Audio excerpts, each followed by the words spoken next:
It's time for Twit This Week in Tech. Wow, what a week it's been with Apple and Facebook and Microsoft's quarterly results, but we've got a great panel to break it all down for you. Jason Calacanis is here. Alex Wilhelm, Christina Warren. Twit is next. Netcasts you love. From people you trust. This is Twit. Bandwidth for This Week in Tech is provided by CacheFly at CacheFly.com. This is Twit This Week in Tech, episode 547 for Sunday, January 31st, 2016. Alexa, rent me a monk. This Week in Tech is brought to you by Braintree. Looking to set up payments for your business? Braintree gives your app or website a payment solution that accepts just about every payment method with one simple integration. Plus, Braintree will give you the first $50,000 in transactions fee-free. To learn more, visit BraintreePayments.com/twit. And by Automatic, the connected car company that improves your driving and integrates your car into your digital life. For more information, visit automatic.com/twit and enter the code TWIT to get 20% off your purchase. And by the Ring Video Doorbell. With Ring, you can see and talk to anyone in your home from anywhere in the world using your smartphone. It's like caller ID for your house.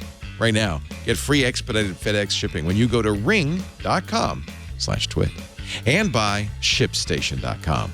When you're selling online, getting your orders out the door quickly can be tough. ShipStation.com is the fast, easy way to manage and ship all your orders in one place. For a free 2-month trial, visit ShipStation.com. And before you do anything else, click the microphone at the top of the homepage and type in TWIT. That's ShipStation.com. Don't forget the offer code TWIT.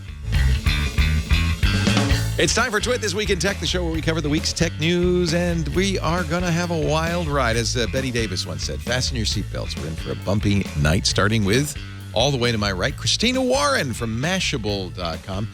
Hey, Christina. Hey, Leo. So nice to see you in the Mashable offices. You work a lot. I do work a lot. Well, my apartment, we've got some stuff happening in it right now, so I was like, you know what? I'm just going to go to the office. It'll be better. Isn't that how it always is in New York City? There's always stuff happening. There's always stuff happening. Of some kind. Great to have you. Also with us, Alex Wilhelm he's the editor-in-chief now at Mind Over Matter. Close enough. Matter Mark, but I'll take that. That's totally fine. Matter Mark, writing as an analyst now.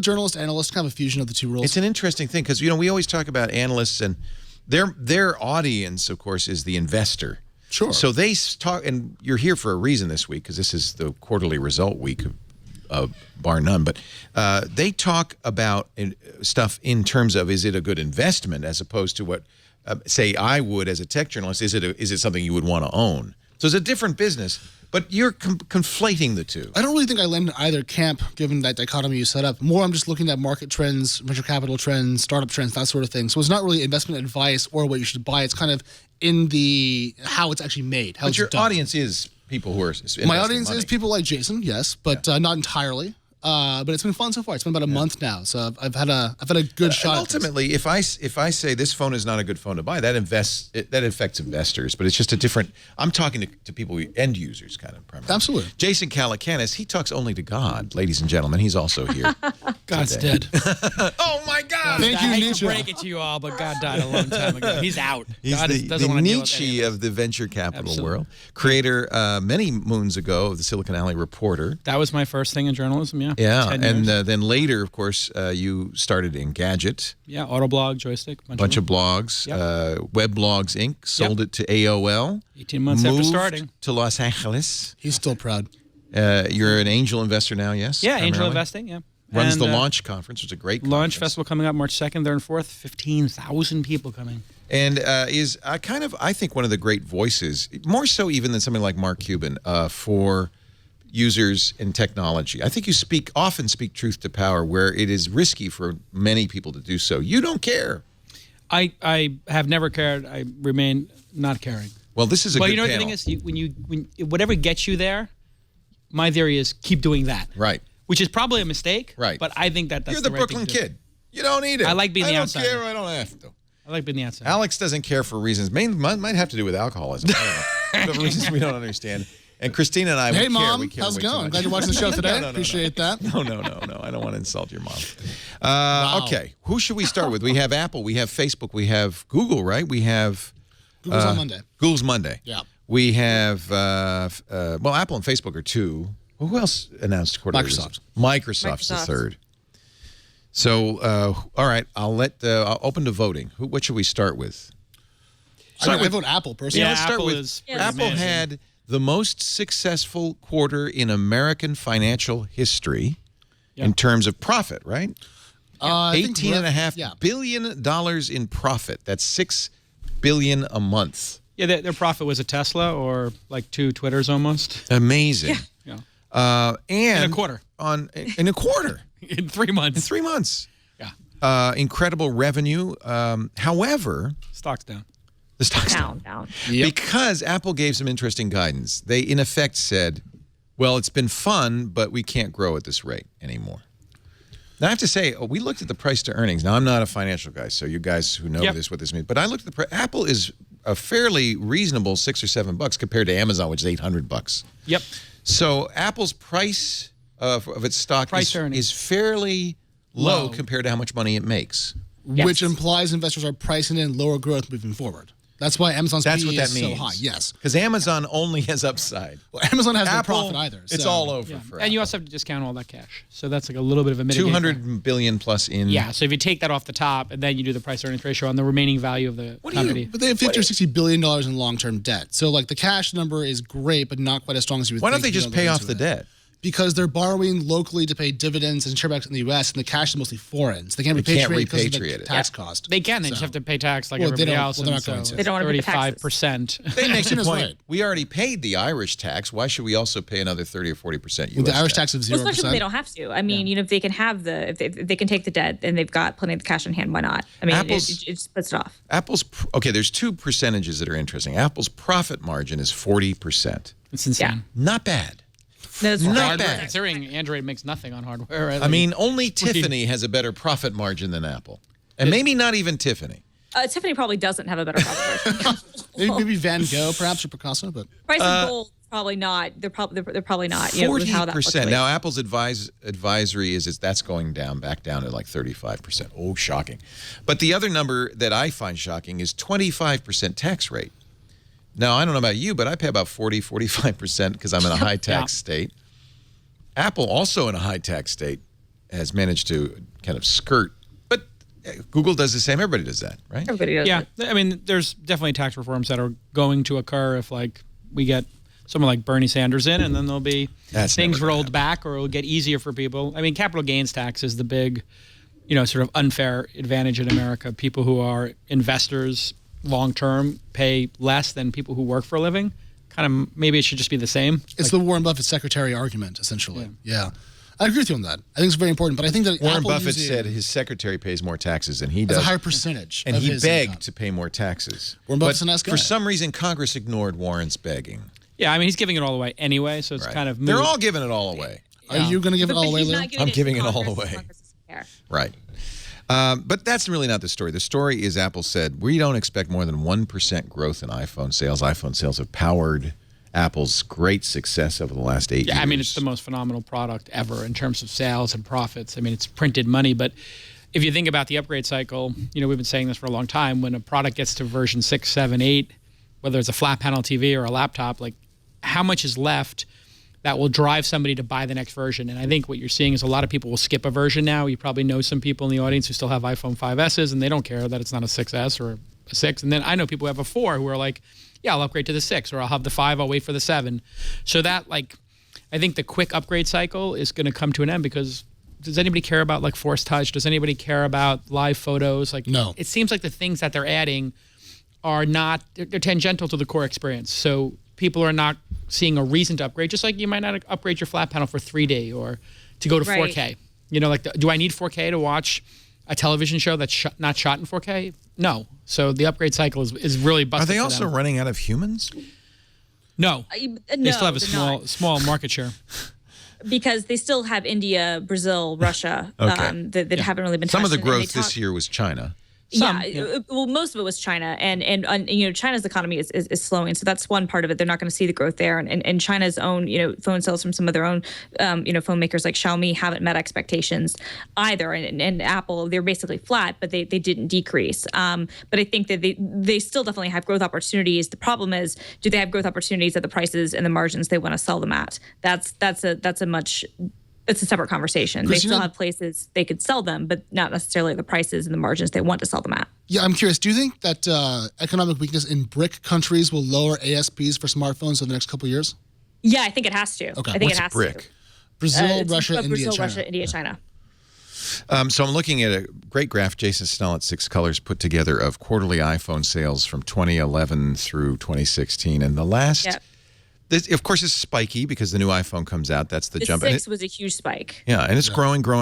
And the 6, which came out in 2015, 74.5 million in that quarter. Incredible. Well, that was a couple things. That was the first time that they were launching on China Mobile. Right. Yeah. Well, they were already in China, but they were on China Mobile at launch. So that was the first big thing. And then the second thing was they had the two sizes. They had the 6 and the 6 Plus. And I think that you're right, Jason, when you say that people aren't necessarily upgrading for Force Touch or 3D Touch, whatever, or live photos. But I do think people were upgrading for the bigger screen size. Can I just point out something here? I mean, if you look at the 2-year cycle, so we'll go back to 2013-14, which was the iPhone 5. It wasn't huge growth because it was a talk.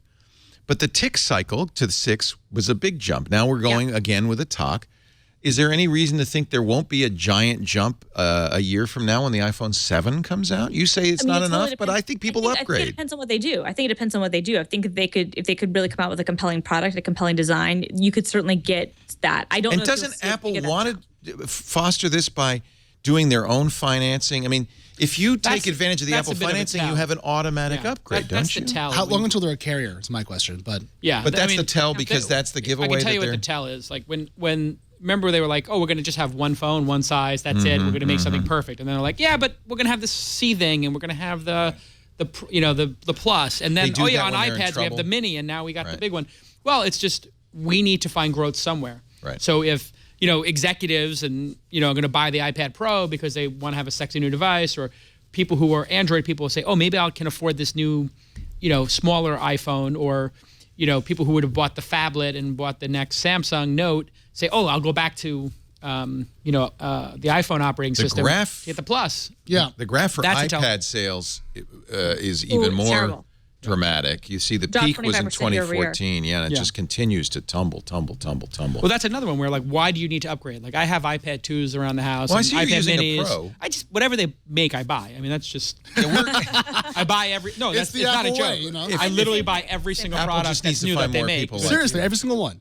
Literally every. Did you buy the Apple Watch Series Edition? No, he didn't buy that. No, not that. Not like a Shimon. No, but I have an Apple Watch. No, I'm wearing my Fitbit. Oh, you're wearing the President's watch. Yeah, exactly. Yeah, absurd. But I just literally buy each one. I test it. I play with it, and then I just give it to somebody in my organization or family. But I think when you start coming out with the battery case, you're looking for growth somewhere, right? Like they're like, no more Mophie cases. We're going to make our own battery case because we need that profitability. That's short term, but they're also doing things for long-term growth. Project Titan, which is an autonomous car project. Car and VR are the most likely scenarios. And they have really beefed up VR, right? They just hired a new guy to run the VR department. Yeah. So they're looking at the future. But before we leave the numbers, keep in mind that even if Apple does get a little bit smaller financially over the next couple of quarters, it's still tectonically rich. The most valuable corporation in the world, makes more money than anyone else. So, they may go down a little bit, but they're still so healthy, so safe, so secure, and they can invest in anything they want to. So, we'll talk about it in the financial sphere, like, oh, they're going down, it's terrible. Well, this is going to that thing I said, which is analysts might say, oh, 1% growth, bad, sell, or don't buy, or whatever, it's a hold. But in the real world, it's still one of the most profitable. It's a juggernaut. And, you can be sure this is not something they're going to start buying. They're going to become inquisitive. That's end users shouldn't say, "Oh, well, I better not buy an iPhone. Apple's in trouble." Not at all. No. Actually, the opposite of that. It's the opposite now. I mean, they're really starting to make it available to more people, and with the lower price versions. They're going to do something in March, probably a 4-inch. The really interesting thing was Tim Cook said, like, listen, this would be, in a corrected market, which we have a little bit of a correction going on, this would be a great time to deploy capital if you had it. He's like talking about himself, obviously, and Beats was one of the first major $200 purchases. billion. You can write some checks. I mean, they're going to buy. I mean, they're going. What would they buy? They're going to try to buy Tesla again. I mean, they're Elon doesn't want to sell right now, but I think that if they come to him and offer him, 40 or 50, they'd have to go from a premium over the current double. stock They'd have to price. double it, I think, or That more. would be 50. They're 24.84 right now. They so. probably have 40, 50 billion, What- and then what's the total market cap if they bought it now? 24.84 billion according to. So they have to offer $50 billion. they have to pay 50. But I mean, listen, we just talked about them making almost 20 billion a quarter, so it's like they could literally buy them in a quarter and a half. Half years. But that would require Elon. That would require we're Elon going to pay would you be- 6 months rent. Give us that company. It would literally require Elon being willing to sell it, which he's not. But I think when the third gen comes out, which has really been Elon's mission from the beginning, is to get that affordable car out, which is coming out very soon, and it's pretty awesome. It's kind of telling he's not in it, obviously, for the money then. He's in it because he wants to change the way world. post money, yeah. Well, the money doesn't hurt, I'm sure. He just bought more Not Tesla enough stock. He now owns about 1/5 of the company. How much? Curiosity. He's How well much past, money is where you stop? well You past say I don't any need any motivational more. money. Now I It can has do been for a anything long I want. time. What is it? 100 What's that? million? How much money? What is that number? Well, no, you have to understand. There's a different person. Like he put the 200 or 300 million he had to work, and I know. he put 200 or 300 He million made that money his out of own. PayPal. Yeah, and he dumped it all into everything. Put and he 100 went million negative. into SpaceX. He went negative. He literally went negative. Solar City and Tesla. He went broke. Yeah. He was broke. Like living on a loan broke. And now I have Solar City panels on my roof. Yeah. I have an order for So a he- Power Wall, and I'm buying a Tesla. He didn't care all I about need is a money. rocket ship, and I will be all in on Tesla. I could say, That's like you said about outside of your Apple, tax bracket. I buy everything Elon does. I don't think you can afford to buy one of the I buy Dragon. everything Elon does. Okay. I didn't know Twit made that kind of money. I I think quit that my job and they're- I'm coming here. I think the whole Project Titan is a way for them to have a backup plan In case and to they make don't progress get if they Tesla. can't get Tesla. And I think it's going to be a very Tesla, Google, and Apple are going to fight like dogs to get it from him. After number 3 comes out, anything's possible. I think. So he's saying to himself, you say, and by the way, you know him. I don't know how well you know him, but you know him well enough to say, hey, Elon. He's saying to himself, let me just get to this benchmark, which is the affordable He's been very electric vehicle. very public about that. His goal is to get people off of oil. And once he does he that, sees the version 3 as once that he is gets his, to the version 3, which is sometime next year, right? Yeah, he's going to show it soon. Then he might willingly say, all right, Apple, you got $75 billion, I'll take it. I think it would be hard for Tesla to fail after that car comes out. But can they scale the car? What's that? But can they get the numbers? Can they actually Sure. scale the car? They're Like, only of course. making I mean, listen- 238 Model X's a week now. Well, yeah, but they made over 50,000 of the Model S's last year, and this is a company that came from making 0 cars, so everybody's underestimated It's them kind of amazing. every step along the way. Every time I talk to auto executives, they say, it's impossible to start a new car company. Well, listen, Well, they turns out. laughed at him 4 years ago, and said he was an amateur, and now they're waking up at night screaming like his name like at 2 in the morning. True. I mean, he literally Tesla! Mercedes was on a tour of the Valley last week or 2 weeks ago, basically looking for a buyer. Like they know that their days are numbered. They need a technology partner. This is a good graph. iPad year-over-year sales growth. Oops. The red bit's negative. If you're curious, it's not where you want Let your me graph ask to be. this question, and Christine, I'll start with you. Yeah. Is this a failed category? You look at this graph, you'd say, yeah, I guess people don't want tablets. I don't think it's a failed category. I think that it was a misunderstood category twice. So I think first that it was completely underestimated and we had kind of this growth period. And then I think that what happened was that people overestimated it. I do think eventually what will happen is that the tablet category and the laptop category will merge. I don't know when, but I think that's what will happen. I think the bigger problem is that the main reason it's gone down is not just they haven't had a new Air or a reason for people to upgrade, putting the Pro aside, but why would anybody buy an iPad if you've got the bigger phone? Having the bigger phone kind of negates the need to have an iPad. So I don't know if it's a failed category because I do think eventually the laptops and tablets will be one, but I do think this idea where you need both a laptop, a phone, and a tablet, that just really doesn't make sense for the average person. Phil Schiller's tried to put some lipstick on these numbers by saying, well, yeah, we try to invent categories that cannibalize our own products. iPhone cannibalized. I mean, the phablet does, cannibalize the tablet, of course, and the Mac Pro, whatever they call the new MacBook. The New MacBook. I like the MacBook, MacBook. yeah. I have the MacBook and I have this. I carry both with me I because love I the like to MacBook. use both operating systems. Like I prefer writing on that one, but on this. That you was have one apps. thing that Apple tried to do with the iPad Pro that I think failed, and I thought so at the time, was this is your laptop replacement. No. I don't think it's a laptop. The software's not there yet. Yeah. Although I will say I love the Surface Book, which I use about half the time. Okay, I have a Surface Book, and I love how it looks, but you can't start it. It has the hot the bag problem. They have firmware is a mess. massive, Oh, yeah. massive software issues with Oh it. no, I told them that. But I mean, the idea everybody's of, telling them that. Well, And you know I what? also told You know them what Microsoft's response is? Well, it's a difficult computer science problem. Yeah, that's, by the way, Microsoft, don't say that What's out the loud. problem with it? It's buggy as heck, man. Oh, it's buggy. Okay. Yeah. Here's my speculation. It's Skylake. So it's a new Intel processor, and power management is apparently somewhat tricky with Skylake. At least it's a difficult computer problem, according to Microsoft. And so as a result, you have problems where it can't start, where the video driver crashes or does weird things. It has what we call the hot bag problem, which is you shut it down or you put it to sleep, you close it, you put it in your bag, and it stays on. Which drives me nuts. Kills the battery and overheats it.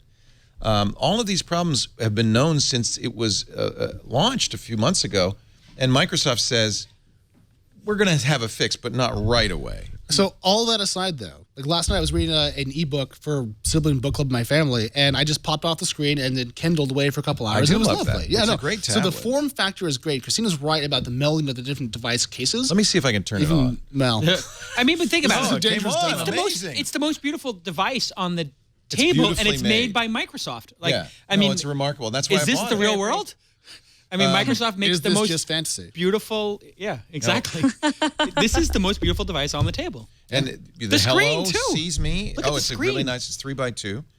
And now you're going to really take a chance with it because you're I mean, detaching it. unbelievable. But call now survived. for only $19.99. You Part can of have the two. problem is... I mean, it's much better than this device, for sure. Oh, I agree. Yeah, part of the for sure. problem I is don't that want you this. just separated the GPU from the CPU, and I think that's also part of the problem. The GPU is in the keyboard, Yep. and So so what if that's that got to goes confuse away? the hell out of a computer. Yeah, so that by itself is not very high power on the graphics side, but if you buy the higher, help me out, Leo, the higher end version of it, it's Here, a I'll show GPU you. in the dock. I'll show you some of the things I like. If you ever want to do crossword puzzles, this is a $2,000 crossword puzzle monster. Yeah, of course. Why not? I mean, it is You gorgeous, use though. the pen. Yeah. But what I did get from this is that Apple's wrong about not doing touch. Here, put it a little higher up so people can see it. Yeah. Apple's wrong about Wow, not- it's not- so light. No, it's not. Oh, it's pretty light. Really? I mean, Leo, for the what about size of more? this, look how big it is. Yeah, that's a Surface. That's essentially a Surface Pro 4. It's gorgeous, and the screen is just dynamite. I love it. I Yeah. mean, I see people from corporations who are like addicted to this thing and can't shut up about it. Like, Yeah, that's a great you laptop. work at like some business, and you If have to deploy. Microsoft fixes the firmware, it's going to be. Yeah, they'll get there. I think the Surface Book 2 is going to be amazing. I feel- The first one does have a lot of problems. I can vouch for guess that, it is but kinda the light. idea is You're right great. for the size. Yeah. For the size, right? Yeah. I mean, it's gorgeous. We'll get to Microsoft. We're not done yet. We'll get to Facebook too. Is there anything more to say about Apple except? Well, what do you Nice think about job. the VR part, Alex? Like, do you think they're just going to make software? Do you think they're going to do what Samsung did with the Gear VR? What's their play? They make their own headset because they've got obviously a ton of patents in headsets. Are we going to have an Apple headset? Yeah, so actually here I have to confess that I'm not very smart. When it comes to VR and AR, I've played with HoloLens and so forth, Yeah. but I really don't have a good feel for that. So whatever I would say would be speculation. I don't have a good Christina, background. what do you think? Do you think they're going to have one? Yeah, I do. I think that they will be focusing on the software part of it, but I think they have to have a hardware component. You know, they might partner with someone, but Apple is not a company that usually likes to partner with a lot of people. They like to do their own thing. So yeah, I definitely see them having their own headset that will likely work with the iPhone. You know, kind of take. The Gear VR approach. Kind of take that approach and kind of take what some of the early, you know, like Oculus prototypes were, which were kind of based on mobile stuff. And yeah, I think kind of build something that's really great. I think it might be a little bit different than the Gear VR. Like it might not just use the phone; it might have some of its own powered stuff too. But yeah, I think they'll do their own hardware. I think it's interesting. You know, so much of the conversation is around VR is around gaming, which is not an area Apple has any expertise at all. So it'll be interesting to see what sort of other experiences they can kind of get people behind, because obviously VR is going to be about more than just gaming. I have to say, for all the attention Oculus gets, the VR headsets to me are a commoditized product. For sure. Because there are standards for, and let's hope they stay this way, for how a VR works. And so whether it's a Google Cardboard or a Samsung Gear VR, the HTC Vive, the Sony VR helmet, or the Oculus Rift, they all want to interoperate, which means that the hardware is completely commoditized, right? It's just like self-driving So cars. there's no It will advantage that Oculus commoditize has very over quickly. something Apple will do. You buy it because of I don't know why you buy it. It's like a PC. Well, I mean, the PS4 and the Xbox One are both just PCs in different code cases, right? I mean, like, honestly, when it boils down to it. So it's about the ecosystem, developer support. Software. It's about the titles, content. It's going to be And yet, title if, wars if again. software is a standard, which I suspect it might be, in other words, the Oculus runs on a Windows PC. It's or not a Mac. Yeah. or a Mac. So it's not specific to the hardware. I'm wondering if the visor business is a good business at all. That's like saying let's get into the PC Well, I business. think that right now the Oculus is a separate piece because you've still got to have that PC, you've got to have that power. I think eventually what's going to happen is they're going to be able to move it, either some of the hardware into the headset itself, or mobile phones will become powerful enough and the software will become powerful enough that you can have it all powered from that. I mean, I think that right now they don't want you to be tethered to a PC. Well, right now, I mean, the Gear VR uses my mobile phone. Right, but the Gear VR sucks. But so I mean, like the It real doesn't suck, but it's No, not no. as high. Shots fired. That doesn't suck. I mean, it's amongst the most impressive VR experiences you Hey, could have. it's but available. Yeah, I mean, it's not going There's to be something as to be good as said the for that. Oculus, that's for sure. But No, It's not. using Oculus technology. it'll be 80 or incidentally. 90% of the way. Well, what I'm 90%? saying Gear VR says powered by Oculus It's on not it. real Oculus. It's like that's why I'm saying it sucks. If you've used the real Oculus, even the dev kits, and then you use Gear VR, you're like, this is not the same thing. But I think eventually they want to get it to the point where the Gear VR, will be as good as the Oculus. I mean, that's obviously the goal, I think. So I think at that point it comes down to, are you building this based on, like, it almost becomes a platform issue again, like you guys are saying. Does it become iOS or Android? And I can't see Apple letting anybody else actively use their platform if they're planning on getting into Apple VR. has no choice but to be active. You know who's going to dominate this, at least initially, certainly dominate gaming, is the Steam HTC combination. Well, assuming HTC is still in business. Okay, if they real can just talk. hang on till the Vive comes out, that is going to be the solution. Yeah, but real For talk, gamers. but real talk is HTC going to actually be able to, like, put these things out, and are they in a financial situation where they can produce these things? I mean, I hope, if I'm Steam, I'm hoping that somebody comes along and puts some money. I hope into they have it, they'll do it. other hardware partners. If I'm Steam, I think they're a very credible player, and if you look at what the Oculus Rift comes with, which is 2 mediocre games, versus what a Vive will come with, which the is Vive Steam. Great tech.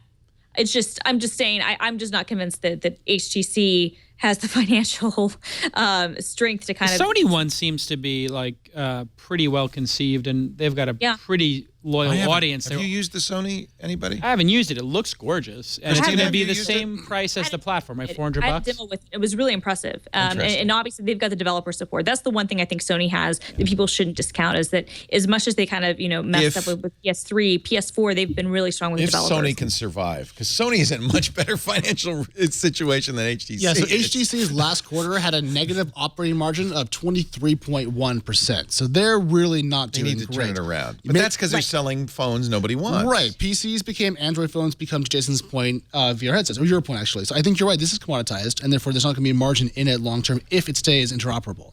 You know Which who's is an going incentive to? to You know not do who that. really has the best shot at this is Microsoft with HoloLens, and admittedly, it's a long way off. But augmented reality is not yet commoditized because it's so software dependent that you really. I mean, there's nobody making anything like the HoloLens. That's a PC in a visor.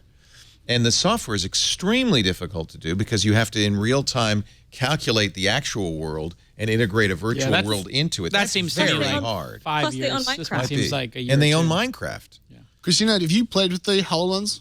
I forget. Yes, Yeah, I I had did too. one demo with it. Yeah, and it's cool. I mean, it's not as cool as the demos make it look because it's got this really restricted viewpoint. Oh, yes, yes. But it's awesome what you can see what they're doing with it. I mean, it's a ways off, but We it's know really also, thanks to a Microsoft evangelist who got fired after telling people this at a conference in the middle of nowhere or somewhere in Scandinavia. But we know that the reason the limited constraint field of view is really price and power. Yeah. And they could be more. It's not that the software can't do it, but you can't do it in a PC that fits on your head for a price anybody could afford. Yeah, give it Yes. 5 That years. curve is absolutely in their favor. So that's going to change very When rapidly. do people think we'll have 10 million of these VR headsets out there? You know, New York Times announced that, actually Google announced that there are 5 million cardboards out there. Yeah, 1 I million don't of which count were, those, yeah. were Yeah, the cardboards I don't count either. Sunday I'm Times. talking about a million like real ones. I've got like 15 cardboards in my office right now. So What is the number that would make it a viable business? Is it 1 million? Must. Well, It's way more than a million. It's got to be More like 10. than I think it's more like 5 or 10 million, because then if you get 10% of the audience to buy in, you might have 500,000 people buy a title. If they buy it for $50 each or $40 each. Exactly. And I guess that's another issue is, are people going to look at these like apps on their iPad where they pay, you know, single low digit dollars, or are they going to look at it like a platform game where, you know, for Grand Theft Auto, you're waiting outside of GameStop and you have a reservation for a $75 game. Is it a AAA game or is it Angry Birds? And, but I think to your point about when there's 10 million, I would say the end of 2018 calendar. That quick? Wow. Well, maybe I'm being an optimist, but I'm trying to be more happy. And I feel like this will ramp up fast. I think so too. Adoption if the rates will content be- is good and the hardware pulls it off, It could it'll become a ramp very phenomenon. quickly. You could have a phenomenon. If, at and Christmas, this is a big if, it doesn't make a majority of people nauseous. It doesn't. Or I nauseated. suffer from massive. This makes me nauseated. Yeah, no, I played this I suffer particular from game. and it motion was- sickness, and I don't have it. Okay. When using it, it's But definitely. enough people do. Nah, That's going to, I mean, that's not an issue. think of anymore. a successful consumer product that causes a percentage of people to throw up. Cars. Cars. Okay, cars. cars. What is cars? Also medical marijuana. Tequila, What are commercial there's various airplanes? options out there. Okay, all right. What are roller coasters? Roller coasters. There you go. And actually, you know what? You may have hit on something that's very similar market to Yeah. VR, right? There's still a line for Yeah. them. There are people Well, can like you me who imagine will not roller ride a coaster roller type? coaster. Yeah, no, but I'm not doesn't mean interested they're in not roller coaster popular. either. Yeah, no, not my thing. Interesting. I think I would just break. We got a commercial break? Or We're what? going to take a commercial break because I think we've done Apple. We're going to do Facebook. We got Microsoft. Some good stuff coming up. Christina Warren's here from Mashable. It's going to be a challenge to get a word in edgewise, Christina, but we should have given her some sort of cutoff button that just takes over the stream. My turn. We'll give you a safe word. If you say my turn, I will punch now. these guys in the Careful. head. That's Alex Wilhelm. He's the first to get punched in the head. He's from... No, I love it. Story of my life part 4, apparently. He's from Mattermark, editor-in-chief at Mattermark, and of course the great Jason Calacanis from the Launch Festival coming up next month. LosVenturals.com. Is it too late to get tickets? No, we give the first 10,000 tickets away for free, and I think we've literally given away 9,000. You're close. Yeah, I think there's 11,500 registered right now or something like that, and there's about 1,000 free tickets left on the homepage. What is the homepage? Launchfestival.com. Festival.com. Thanks for the plug. Our show today brought to you by Braintree. I think you invested in Braintree, so you have to shut up. No, you didn't. Okay, you can talk all you want. Yeah. Unfortunately, no. Yeah, this is the solution for people who want to put payments into their apps or their website. It gives your app or website a payment solution that is so easy for you as the developer and so great for you as the customer. You're gonna love it. Uber uses it. That's kind of a good sign, right? What is the secret sauce of Uber? You're done with the ride, you get out of the car, that's it. You're paid. That's Braintree. Airbnb uses it. Lyft uses it. When you see competitors using the same payment solution, that's a good sign. GitHub uses it. Hotels Tonight. So I can go on and on and on. The reason is easy to integrate. 10 lines of code. It's a snap. And as soon as you do, you're instantly ready to accept Apple Pay, Android Pay, PayPal, Venmo, credit cards, even Bitcoin. Although you might not want to, but you could. Good. And the nice thing is you can turn these on or off with just checking a box in the control panel. It's that The Apple Pay easy. integration is amazing. It's so sweet. Braintree's fast payouts to you and continuous support means you'll be happy, your boss will be happy. From your first dollar to your billionth, GitHub scaled all the way from 0 to 60 using Braintree. And the other thing that's good is there's a huge problem on mobile with abandonment, sharpened cart abandonment, something like 70%, very high rate. And this solves that because they're not really leaving your site. It's just integrated in. Stay in your app, yeah. They stay in your app, so they're more comfortable with this. Hotel Tonight. Yeah. It's House. just Munchery, House. A lot of competitors use it, which I always think is interesting. That means it must be the best. Really the best thing for developers is when you have a startup company, like something new comes out like Apple Pay, and then it just automatically turns check a on, box in your basically. control Yeah. panel, So I have all these startups that were investments, and they're all like, "This week we support Apple Pay." I was like, "How did you do that so quickly?" They're like, we use Braintree. You click a checkbox. Yeah. Braintree gives you a full stack payment solution, support for all payment types your customers might want, simple, easy integration across all platforms, superior fraud protection, customer service, fast payouts, and If that weren't enough, your first $50,000 in transactions, fee-free. Do it. BraintreePayments.com/twit. We thank him so much for the support of This Week in Tech. BraintreePayments.com/twit. Jason Calacanis, Alex Wilhelm, Christina Warren. It is time to talk about, let's do Facebook. Oh, Facebook. Okay. Unbelievable. Let's do Facebook. Now, it's probably unfair to Facebook to do it right after Apple. Because, I mean... You look bad no matter what you did. There's nobody can really, I mean... Well, the number of people using the product, I mean... That graphic that Mark Zuckerberg posted on Facebook, kind of, forget money... Just the number of users. It tells a story. 1.59 billion monthly users, not just like... A billion a day. So to think about what product... 90% on mobile. That's really interesting, too, because that was one of the challenges for Facebook. One of the reasons their stock didn't do well for a while is the concerns that they wouldn't lick mobile. But they licked mobile. It was really actually a technical issue. They made a bet early on wrapping HTML and not doing native apps. And it was like it was intellectually the right decision. Like, we should make one code base and it's going to be solid. And it was so you mean if I used the Facebook app on a platform, it really wasn't a standalone app as it was much wrapped, as just a window to the website. It was so slow. It was terrible. It was so ganky. It was awful. It was a terrible experience. And once they fixed that, then they bought Instagram and then they bought WhatsApp. And that's really what all this growth is about. It's really, I mean, the core product is doing fine, Facebook, of course. But it's really about they're getting a lot of people on Instagram, a lot of people on WhatsApp. Oh, and don't forget Messenger. The fact that they made that standalone, having David Marcus come in and kind of, turn that into, WeChat of the West, I mean, has been really, really smart. I mean, when you look at the number of Messenger users, it's almost equivalent to the number of WhatsApp users, and they spent $20 billion on WhatsApp. And I think that they needed to spend $20 billion on WhatsApp. That wasn't pretty brilliant now. That wasn't a technology play. That was a numbers play. That was, we can't have Google or anybody else have this many users. We need to ensure they're on mobile. But for them to basically say, look, it's great that we have this other thing, but we're going to be able to, pull this in ourselves too is genius. They've got three apps, with three apps with close to 1 billion users, Facebook, WhatsApp, and Facebook Messenger, and then Instagram, which is closing in at 500 million. I mean, they're unstoppable when it comes to mobile. It's funny because they paid $1 billion for Instagram, and that seems like wow, $1 billion for an app, wow, and it turned out to be a good investment. That app is worth now. It would on the market it'd be worth 15 to 25 billion. I heard 30. Holy cow! I guess you could no. I mean, if you put it up against, like, say, Twitter, right, which is worth 11 billion or something like that right now, 12, yeah. And so it's about the same number. How do you do that? Do you calculate? You multiply the number of users times no, I mean, dollars or all you businesses can look at ARPU if you want. What's that? ARPU. At the end of the day, all businesses are going to be based on earnings, right? So you could make a model based. How much does based. Instagram make? Yeah, I don't know if they're separating that out yet. They're running more ads, actually, right now. They are running ads every 10th post, right? I doubt they separate it out right now, but I mean, at the end of the day, you could model against what Facebook is monetizing everybody. So if they have 1.6 billion people and they did 5.8 billion, you just divide. In the quarter, they made $3 per, which means they're making $12 per year per person for a free service, make $1 per person per month, which means they're making 3 cents per day per person. That's an interesting number. They make $12 per user. But it really varies on where you're in the world. Isn't that interesting? Well, it's 41 per U.S. user, and it's like 6 for international. And Europe's really good, too. Actually, CPMs in Europe can be higher than the United States. So you can't look at Instagram. That's a pretty good deal for Facebook users. They don't pay anything for the service. Nope. But they pay in it with attention, and they pay, with giving up some privacy. And in return, they get Facebook, and Facebook gets $41 per person. That seems like if you were paying a subscription, a virtuous circle there. $3 a month to give up all your privacy, $1 a week, whatever. Yeah. Sure. Please, I'll do it for $2. Safeway card, you get more than that, but okay.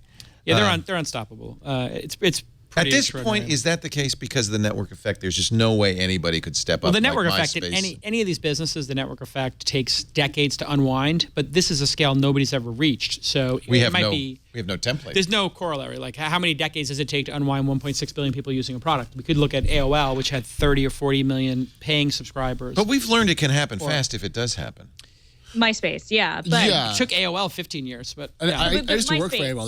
They're still here. Facebook killed MySpace. How fast was that, Christina? So I mean, really, that was a couple of years, right? Yeah, it was like 3 years. It was like 3 years. If You're inside of a big company and then you don't do anything, like, and the system literally crashes like Friendster or MySpace, the system literally crashed, right? Like it was literally a physical stopping of servers. Like software is down. True. Okay. It could, yes, be. It could happen faster. Yeah. But that's not going to happen with Facebook. No, Now- and it's the best run organization out there. Yeah. I mean, Well, and like we said, they have like the separate brands, right? Like Instagram is separate from Facebook because it's a separate login. Same with WhatsApp. That was smart, wasn't it? At first we thought, oh, Genius. what are they doing? This is annoying. I have to use Messenger genius. now? the No, Messenger well, story is even more Messenger sinister. story, it really is. I mean, because that was proving once again that they never listen to their users, but they don't need to. Like they genuinely, They it's know the what's company. best. But it's even They more do, sinister than that. The real story of Messenger isn't just that they split it out to have 2 apps. It's that Right. Facebook had already been deployed and had asked people, do you want to get notifications? And people had, Right. a certain percentage of people had said no. So then they're like, how do we get because you only asked that once, right? Notifications are you taught me this, are the real estate that it used to be the home screen. Now it's the notification screen. So now what they did was they're like, oh, if we launch a separate product and we force everybody to open it again, we get a second shot at getting everybody to turn on notifications. And who's not going to turn on notifications for a messenger? Is this going to continue? Or are they going to Well, spin off more they're- apps with notifications? Exactly. Do we not all work for Zuckerberg now? Because it seems very, very like pan here, if you will. Well, They're haven't even relentless started- in growth. and they haven't even started monetizing video, which I think is the most amazing thing. They're serving 100 million videos a month, and they're not even, they haven't even turned on the spigot. So they have that as a whole Little growth fugazi play. though with the It's number a there. 100 million hours of video watched per day. The Fugazi is they count it if you watch for 1 second and it's in your stream with and no auto audio, starts. all that Yeah. stuff. Still, you would always take that at a tenth of that. Let's Yeah. just say it's still Great start. impressive. And they still haven't started monetizing. Now, here's my question for you guys. Snapchat is kind of like it's kind of like their Ishmael, right? Like it's kind of like their big shark. So, are their Moby Dick, so to speak? I guess that's the analogy I'm going for. Will they just? How much will it take for them to just buy Snapchat? Not for sale. Yeah, I don't know what you could offer them right now. I mean, like 25. Not for sale. Well, You there's don't always think a you- number, like $1 trillion. You could buy Not Snapchat. always, no. I mean, you it could- wouldn't be possible, but to put $1 trillion up. But I mean, some people believe that at some point somebody took Evan aside and was like, "Listen, this could replace Facebook, so don't ever sell." And with the secondary market now, anytime Evan wants, Didn't that already happen? well, anytime, they took a ton of money off the table already. So anytime he wants $50 million, he can just say, "Can I have $50 million?" Give me And money. all the board would be like, "Yeah, sure, we'll buy those shares from here's $50 million." Right. So it's totally changed what used to happen where, A if founder wanted to Instagram- get some money. Yeah, if Instagram doesn't sell for $1 billion, they might miss that $1 billion Right. and it could crash like MySpace. He doesn't care anymore. Now it's like, yeah, I'll got just take my 50 money. or 100. That's going to become an independent business. Evan is a quixotic person. Yeah, Jason, you said earlier that all business come back to earnings at some point in time. Yep. And I'm a Snapchat fan and I like the company and I have no beef with it. But I'm kind of curious where you see them financially in a few years. I mean, you're an investor. So if you were looking at them right now from a dollars perspective, would you expect them to be growing quickly on the revenue side or more on the product? Where would you want them to be focusing and how fast do they grow? So it's a great question. I mean, when you turn on monetization is a function of how fast you're growing, right? If you want to slow down growth, to focus on that, and how many resources you have. So Tumblr, for example, they stopped growing and they hadn't worked on monetization. Yeah. So that creates like a little bit of agita amongst the board and amongst the investors. You have something, like Facebook that was just growing so tremendously, they could just keep pushing it out until eventually it didn't matter. And that's the same thing with Snapchat. It's still growing. And then if you look at somebody like DJ Khaled or whatever, he's getting DJ Khaled. He's getting 3 million views per video. I mean, Kim Kardashian's getting 1.8 million viewers. It almost on Sunday feels I night. love how like you though- know both those numbers. Well, I looked it up because I'm an investor. No, I love want it. to know It's the fine. numbers. I know. I'm just giving you a hard time.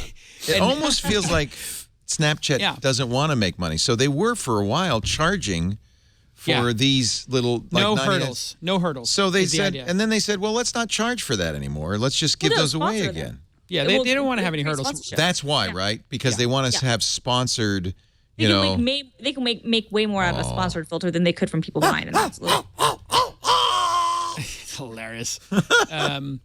What could possibly be wrong with that? But I think if they get Use the filter though. I'd pay $99 for that. the real goal is if you can have a business where the revenue model is baked into it. That's the ultimate, like Uber, where like you're just getting a percentage of every transaction. How do you or make money on Snapchat?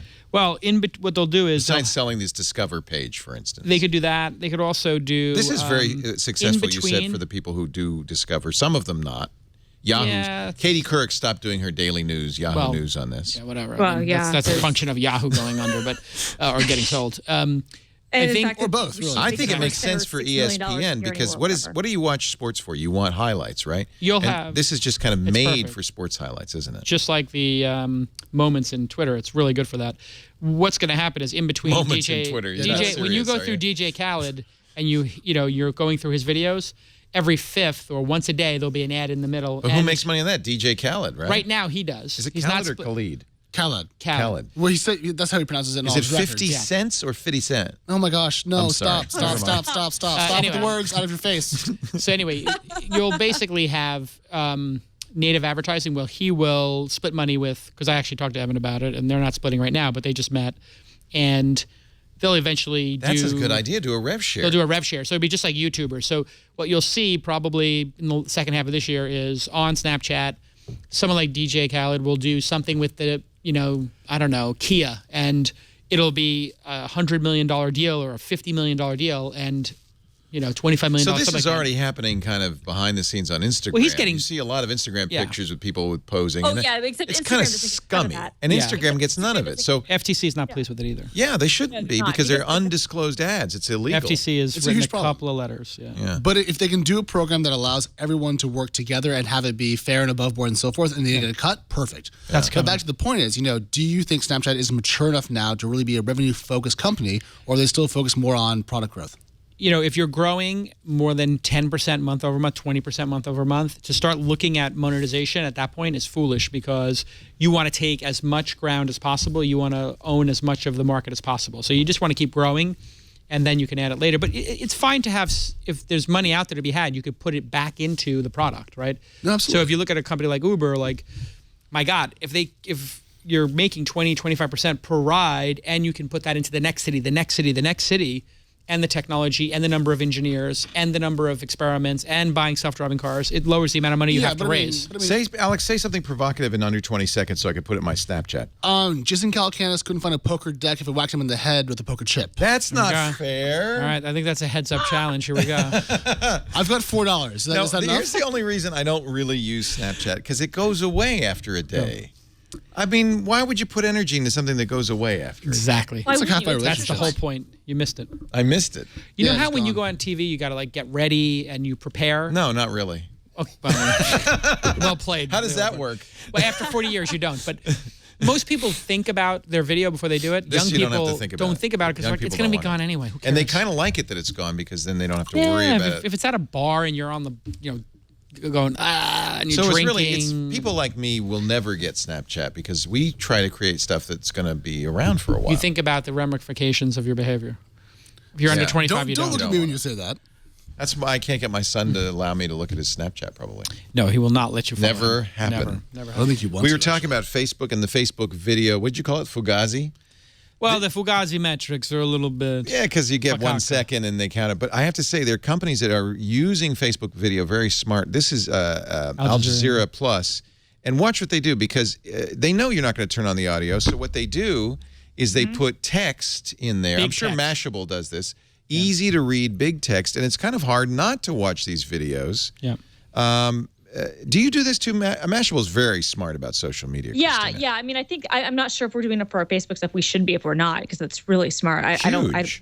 But yeah, I mean, because it makes a lot of sense. You understand if people are going to be doing that stuff. I've noticed Business Insider is doing some of that stuff too, where they're basically kind of creating new forms of kind of like Work video within articles. the medium to take advantage of issues. Good hack. Solid hack. We It's have, a hack, yeah. We've gotten really big into vertical video because of Snapchat. So we have, because we're on Snapchat Discover, so we have like an entire like vertical video team who that's what they do, and they'll recut even our regular videos into the vertical format. We have a Companies vertical like yours and BuzzFeed and Vice are really doing that. They're hiring teams, expensive teams, Yeah. to focus on this kind of stuff. You started it with Vine, I think. The Mm-hmm. Mashable Vine stuff was mind-blowing. so good that the guy that ran our Vine account, our original Vine guy, now works at Vine. So Yeah. yeah, Oh, there you I go. mean, we've had people who were on our Snapchat team who've gone to work at Snapchat. So yeah, I mean, that's actually the one downside of this sort of thing is you hire Right. really good people, and then if they're really good, then the companies that they're creating stuff for end up hiring them away. Yeah, but backing up that point, the social team at TechCrunch that does track all these different platforms and so forth are maybe the smartest people at TechCrunch. And I say that I'm loving everyone at the entire group that I used to work at. You used to be there, yeah. Yeah, for years. And these people were just ninjas. They knew every trend, every change, every hack. Not negative, but just every possible way around just to how to do things. We have lunch, and they would just blow my mind with their plans, strategies, and so forth. So this is the new frontier, I think, for how traffic works. I feel so and also old. building brands. You start thinking about building a brand. Like podcasting is awesome, and if you're established and you've been in it for 5 or 10 years, like we have, like you build up a subscriber base. It's awesome. But if you're new, you can go and do these short videos, cut them up, put them on 5, 6, 7 different platforms, and really build a brand very quickly. And then goosing it through a little bit of advertising to what's called similar audiences is super powerful on Facebook. That because discovery, of course, is the big issue. Is that how you build the audiences with advertising? This is part of the going back to the Facebook story. If you take, like, let's say you have an email list of 10,000 people who care about This Week in Tech, you upload that to Facebook. They find those people, and then they say, who else is like this person? So you say, I want to show my videos of Twit and who's going to be on this week to those 10,000 people's emails I have, and then people similar to them. They say, what percentage do you want to go out of the 1.5 billion people using Facebook? You say 1. Like, okay, here's your 15 million people. I need to get better at this. Well, I've got like literally a whole team at it, doing it with my incubator and everything, and it is amazing what you can do. Like, and if you don't do this, are you screwed? Yes, because other people will who are your competitors. So then what you do is, it gets even more incredible. You take those people who you just found in a similar audience. If they visit your site, then you cookie them, and then you put them into another audience of people who've clicked on your ad, gone to your site, and now you say, this group of people is worth hitting again with a retargeted ad because they've been to the site once. Their likelihood of converting to a customer has gone 10x now. I'll pay more to show them more ads, which is why when you're on Amazon and you look at a pair of boots, then the boots follow you everywhere. That's what's happening. I promise I will never do that to you. Ever. ever. I will go down with the ship. No, I'm not lying. Okay. I will go down with the ship before I do that. I probably will go down with the ship. Yeah, you will. No, I feel like the captain of the Titanic. You're already at the top of the game. You don't need to worry about it if you're at the top of the game. This is for people who are up and coming Thank and God want to I quickly got there build before audience. it was too late. Can we please rearrange the deck chairs now? And Yes, just make sure the band's still playing? we're going to pause and play Nearer My God to Thee and continue. Anything else to say? Well, Mark Zuckerberg, now the 6th richest man in the world. He's worth $47.5 billion. Oh, by the way, one small note before we leave Facebook. I love, if you go back like 5 or 6 years before they were public, everyone said, they're a fad, they're MySpace, they'll never make money. Not true. They won't monetize. And then you would tell them, like, oh, they're public now, and they made, $4 billion last quarter. And everyone goes, wait, what? And so I love watching this story keep doing well because it proves that, in fact, haters are just going to hate. Well, and I also have to say that here's a guy, a very clear case of a guy who earned it. Yeah. In other words, I think I don't know the guy, but I know a lot of people who do. I get the sense that he knows what he's doing. Oh, yeah. He's very, very smart. No, he went to Harvard. I mean, he's a pretty brilliant guy. I went to Yale. It doesn't mean anything. The thing that he did, trust me. The thing that he did really well was he went to the best college in Cambridge. Okay, I'll give you that. The chat room's going to have fun with that one. He surrounded himself with the best people, and that was, from Sean Parker on. I mean, he literally had all these great people around him. Is he a brilliant strategist? I mean, are all of these plans, things like spinning off Messenger, is this him? Yes. Because he has to say yes to it. Yeah, the answer is yes. He's very much in control of the product. He's a product-driven CEO. He earned this $45.5 billion. He's giving it all away anyway. It doesn't matter. It's moot. No, but I think you're right. I look at him with respect and not contempt. I mean, there's some people in tech that I don't like as much, that I don't think have been that Sitting smart. right here, Alex. You don't have the kind of money to hit that kind of grade. Sorry, friends. You're like me in this case. No, but I mean, I really think with Zuckerberg, I look at him and I go, to use PG words, darn right. Well done. I respect him a lot. He's matured a lot. I just glad he passed the Koch brothers on the list on the. Yeah, in the early days, he did things that were like just brain dead stupid, like with the brand, and just really compromised people's privacy. The richest man in the world is Bill Gates still. Yeah, but he went down $171 million. Bill, I'm sorry. Then Carlos Slim, who's of course the Mexican telecommunications giant. Warren Buffett, number 3. Jeff Bezos, number 4.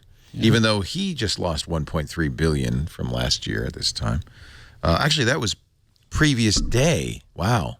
That's the Amazon stock price, I guess. They had about a quarter. There's Carlos Slim. Who's Ortega? I'm sorry. I mistake Ortega for Carlos Slim. Ortega's number 2.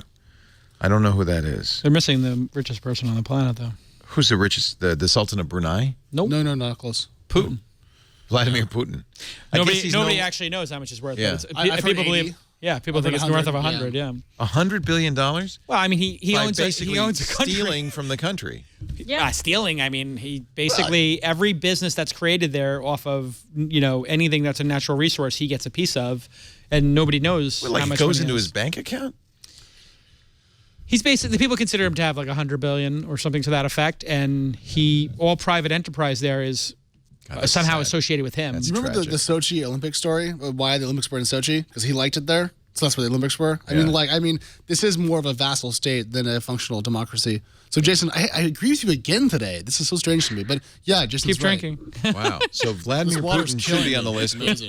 He's not because nobody acknowledges Well, that nobody he- knows what, and he's on a 200-year, 300-year plan for Russia right now. I mean, that's probably the most dangerous person on the planet. It's definitely the most dangerous person on the planet. More so than Kim Jong-un or... For sure. I mean, Kim Jong-un doesn't have nuclear missiles, and he also is not like And he's working. crazy. Kim Jong-un could be is a kid, and he's crazy, whatever, but he has no nuclear missiles, and he doesn't have the resources. Russia's got a lot And of he's got the resources. platform, a lot of resources. I'm going to St. That's why Petersburg in the fall. Should anything you want me to say while I'm there? Just bring a burner laptop. And Yeah. go, Get and me then out of leave here. it there when you leave. Beautiful country. It is a It's warm, beautiful though, in country. summer. Well, I can live with that. All right, let's take a break. Come back with more. Anything else to say about Facebook, Christina? I'm sorry, Juggernaut. Oh no, it's fine. I mean, they're killing it. I mean, I think that Alex made a great point that they were kind of one of those companies that a lot of people dismissed even when they went public. And I even remember when the Social Network film came out, people dismissing the fact that a film was even being made about the company. Like, why is there a Facebook movie? Why is this company important enough? I think that was probably the best thing that ever happened to the company. It legitimized them in front of a lot of people. And B, I think it was prescient to show, hey, yeah, this is going to become one of the big players of our time. The big thing about it is, like, people say, there's a lot of people out there lying. Like, they say, like, all these kids, they survey kids, and they're like, yeah, I don't use Facebook, I use Snapchat, I use this, whatever. They're It's such like, liars. But they're lying because the numbers show in America that everybody's using it who's got an online connection. So these kids still have their Facebook. They're still checking it. They check it and they don't like checking it. It's sort of like a utility like that you don't like for them. It's like, I got to check on my parents and my mom, and then I'm going to get off of it and go see my friends over in these other places. But they still go back to that place. And they're also still going to use Messenger or WhatsApp or Instagram. I mean, Instagram is the one thing that they're all going to use, Yeah. But the Facebook product specifically, like, they use it reluctantly. They feel completely. They don't want to use it. The But you events use it. part of Facebook has 500 million monthly actives. Just the Crazy. events section. So like that's why I still use it. Frankly, it's birthdays and so forth. So There are Google side groups. effects to this. It's also one of the number one, if not the number one, marketplace for guns, unlicensed gun trading. They've shut that down. It was. They've shut that down along. They prohibit marijuana, pharmaceutical, illegal drug sales, and they've now updated it to a private person-to-person sale of guns. If you are a licensed gun dealer or a gun club, you can still have a Facebook page and post on Instagram. But I guess what was happening is people were posting, "Hey, I've got a Glock for sale," and you would make the transaction on Facebook and bypass Happening in the back any of every regulation. local newspaper in the country. Well, too. that's it's like that's the problem. it's happening in like the basement of every church and the places between California and New York. are there places between California and New York? Yeah, flyover seriously, states. are there? Right. Flyover My parents states. are from there. Dang, I knew I should have had somebody from Indiana on the show today. All I'd say right, people have a different view of it outside of coasts. Yeah. let's take a break. I'm going to get a shotgun. So I'm just going to buy it legally. Tactical shotgun. Yeah. Tactical. Get a No. get a Ruger. Have No, a I don't revolver. want a handgun. I think a shotgun is scarier. It's got a good spread. Pretty Got a effective. nice spread. You don't Can't have to miss. hit anything. Yeah. You know what you can do too Kind of point it is in the general direction. the guy who trained me with my handgun is he puts salt in his. The first two Sure. are salt. This is like a guy from And then Knoll the third Security, one is CIA birdshot, guy. and the fourth one. Yeah. So he basically is like, the first one you're gonna like get a burning sensation in your chest. You're gonna get knocked down. If you get up again, I will have to shoot you again. I'm gonna put a hole in you I've the never had to size of think a about basketball. the cadence of bullets for my gun. I've never been like, we'll do buckshot, then cotton candy, and go with jelly beans the round four. Usually, I don't shoot people very can often. actually actually. do Alex that is in gonna be Minecraft. shooting I just jelly want you beans to up at know. the ceiling and catching. I mean, I got my first gun when I was 12, but we shot like rabbits, not people. Anyways, Leo, take it away. Our show today brought to you by this. This is kind of cool. What is that? What do you think that is? That goes in the ODB port. Oh, you are a OBD smart man. port. That is the onboard diagnostics. This is the yes. automatic. Yeah, this will tell you everything going on with your car on your smartphone. This was a Kickstarter project. Yes. And It's amazing. Kind of a cool idea. Every car built since 1996 has an OBD2 port. You probably don't on a Tesla. I don't know. No, they do, 100%. You have to probably, right? Yeah, it's just the thing with the Tesla is they don't have an engine, so you're not going to get all that information. You don't get the gas There's not a mileage. ton of information. On my car, it's not. In fact, I should show you the app. I not only get information about how much gas I've used. You can see the if the light goes on, you can see what it means. I get a grade. I'm 86 this week because of rapid acceleration and deceleration. Yeah, you're that guy. I'm that guy. This is great for keeping an eye on your gas mileage. I spent $12 on fuel. You can actually see this trip cost me $3.14. Yeah. That is really useful information, You know who uses this a lot is small businesses, and then people who have share cars. So if you have a family or you have a car in your dorm and you want to lend your car to your friend, you can see the mileage. You say to your friend, like, yeah, you can take my car, but I'm going to charge you for the gas, and I know if you're driving like a maniac. Yeah. Fleets use them like crazy. It's also great if you deduct mileage because it will automatically track business versus personal mileage and go right into Expensify or Concur, whatever you use. It integrates with Nest. So, for instance, you can pull up and thermostat turns up and warms up the house. Your Mechanic, FreshBooks, that's a good use for the expense reports. You can even use If This Then That and have, for instance, your Amazon Echo. I can ask my Echo, how much gas is in the tank? And it will tell me. It will tell me, which is very useful. If This Then That, yeah. Supports Apple Watch and Pebble. I'm looking at it on my iPhone, but it works on all platforms. There's no monthly fee, no subscription. It's really, if you want to, we talk a lot about the quantified self. What about the quantified car? You can know exactly what's going on with your automobile. It's easy to install. There's no wiring or anything. You just plug it in. The port's sitting there waiting for you. I think it's there because when you bring it to the shop, the mechanical plug. That's how they download the information. Yeah, but you can plug into it and find out all sorts of stuff. I love this because collision. It'll know if you got a collision via the accelerometer. You can even have it call emergency services. The program is free on iPhone or Android. It works over Bluetooth. Once you install it, it's very easy to install. It's constantly giving you information. And Automatic never sells your data. It's yours. And it comes in a handy travel cup. So there's that.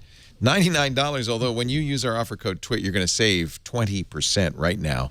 Automatic.com/TWIT. You're wearing a Fitbit? Get an Automatic for your car. It's kind of like a Fitbit for your vehicle. Yeah. I won't go anywhere without an Automatic. We have one in each vehicle now because it's just great. And with kids, it's very important too. Like, because you can geofence it. If the car goes out of a certain range, car goes with If This Then That. You can say, if the car goes out of this range, if the car goes over the speed, send me a text message. Right? So they have software that works with the Automatic to help kids be better drivers. I mean, there's all sorts of great stuff. Yeah. Automatic.com/TWIT. Thank you so much for your support. I got lots of great little products over here on my little product table. Thank you so much for your support of this week in And you got your Merce. You got your satchel. I got my Merce. I started carrying a Merce.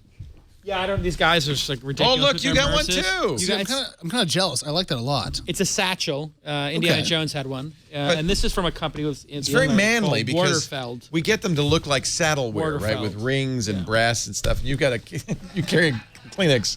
I have a cold, so this is my man satchel for the day. Like, I don't know. It's just like a really great thing to have it over your shoulder, I find. You know what? I have so much useful. It's mostly tech stuff for me. Yeah, keep the battery in there. I have power supply for my laptop. I have headphones. This is like a reverse Christmas stocking. It is. Keep a big fat battery. I have a big fat battery. In fact, what my big fat battery powers is a really nice tiny hardware firewall, which I also keep in here. I also keep a copy of the Tails operating system, so if I want to operate securely, I can go online. This actually uses Tor as well as VPN. Keep an extra Harvest bar. Oh, it's a good idea. Have a little food in there. I can't fit my Mason. Anyway. Cashier's check for 25 dimes in case you go to a poker game. Nice. A Fisher Space Pen so I can write upside down. Right now. I'm trying to take a Instagram. Have your passport in case you got to good idea to carry your passport in there. You gotta All right. 25 dimes? How much cash do you have in there? I'm just curious. Oh! He keeps a cage at the Bellagio.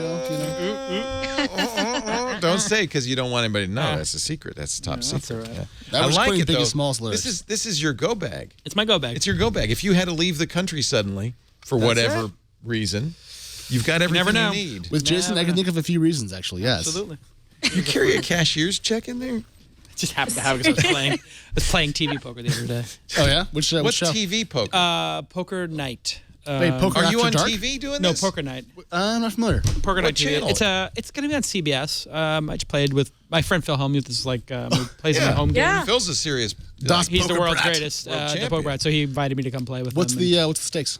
It was like 10K buy-in. We're playing 25, 50. Oh, okay. Just no limit hold'em or is it a mixed game? No limit hold'em. But I want to. This guy wants an invite. No, I'm gonna. We're gonna. If you help me set not- up the game, we'll do it at my house. And I want to do a mixed game, but I want to do low stakes because I have like, so. Do you want to play 5-10? I think $500 buy-in or $300 buy-in. That's what fine. would be a buy-in that like would Would let attract like poor people like no us. no. I want to get like the next You have a Tesla generation. Model X. Bite me. I don't have it. Well, it's coming. I want it to be so people can buy in 2 or 3 times who work in tech but are like young guns, right? Because Oh, that's a good I idea. got all the older Call it people in my that. other game. Call it that. The Young Young Gun. Guns. The young Poker game. I don't want anybody to young get gun hurt, Poker right? debacle. I think 500. So we want to play 500, about 510. Christina, do you play Sure. poker? Because I know I used to. You used to. Danielle wants to play. You want This to is play. a good story. You couple of say people. when somebody asks you, I had to give it up. Well, I lost a lot of money. Okay, that's I've not a been good there. reason. want a bad I line, found I yeah. was making too much money and the IRS was breathing down my neck. How about that?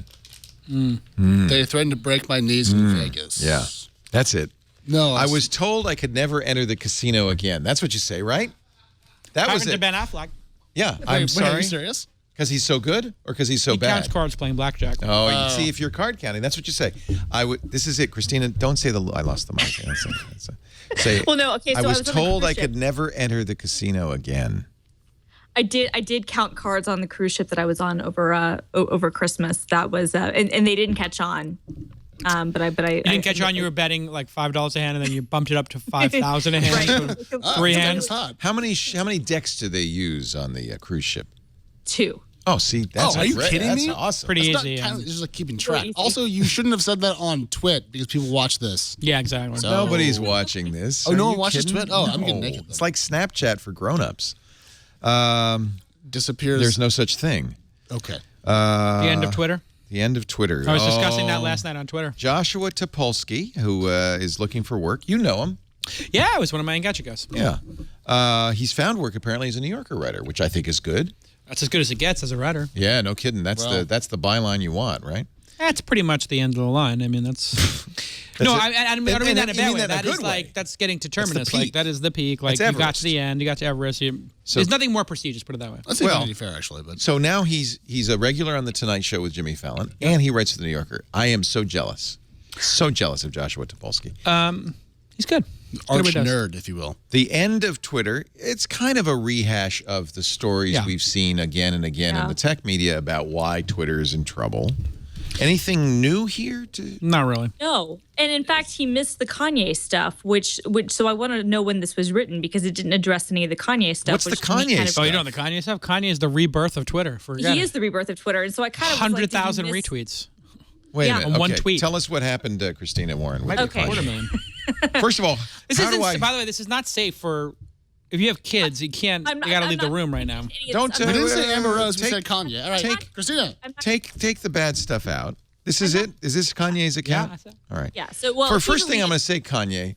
Just from me as a longtime Twitter user, you need to get a image for the Marquee. backdrop there. Marquee. It's white. Well, I mean, he's Kanye West. It doesn't matter. I'm just saying. So Okay, he deleted, all caps. You shouldn't do that either. Kanye. So he did what he frequently does, which is, and he's done this a number of He times. where lost he'll go his poo-poo. Yeah, I mean, he'll go on Twitter rants, and then immediately what will happen is that he'll think better of it and realize, oh, actually, I went too far this time, and I'm going to delete a bunch of stuff. So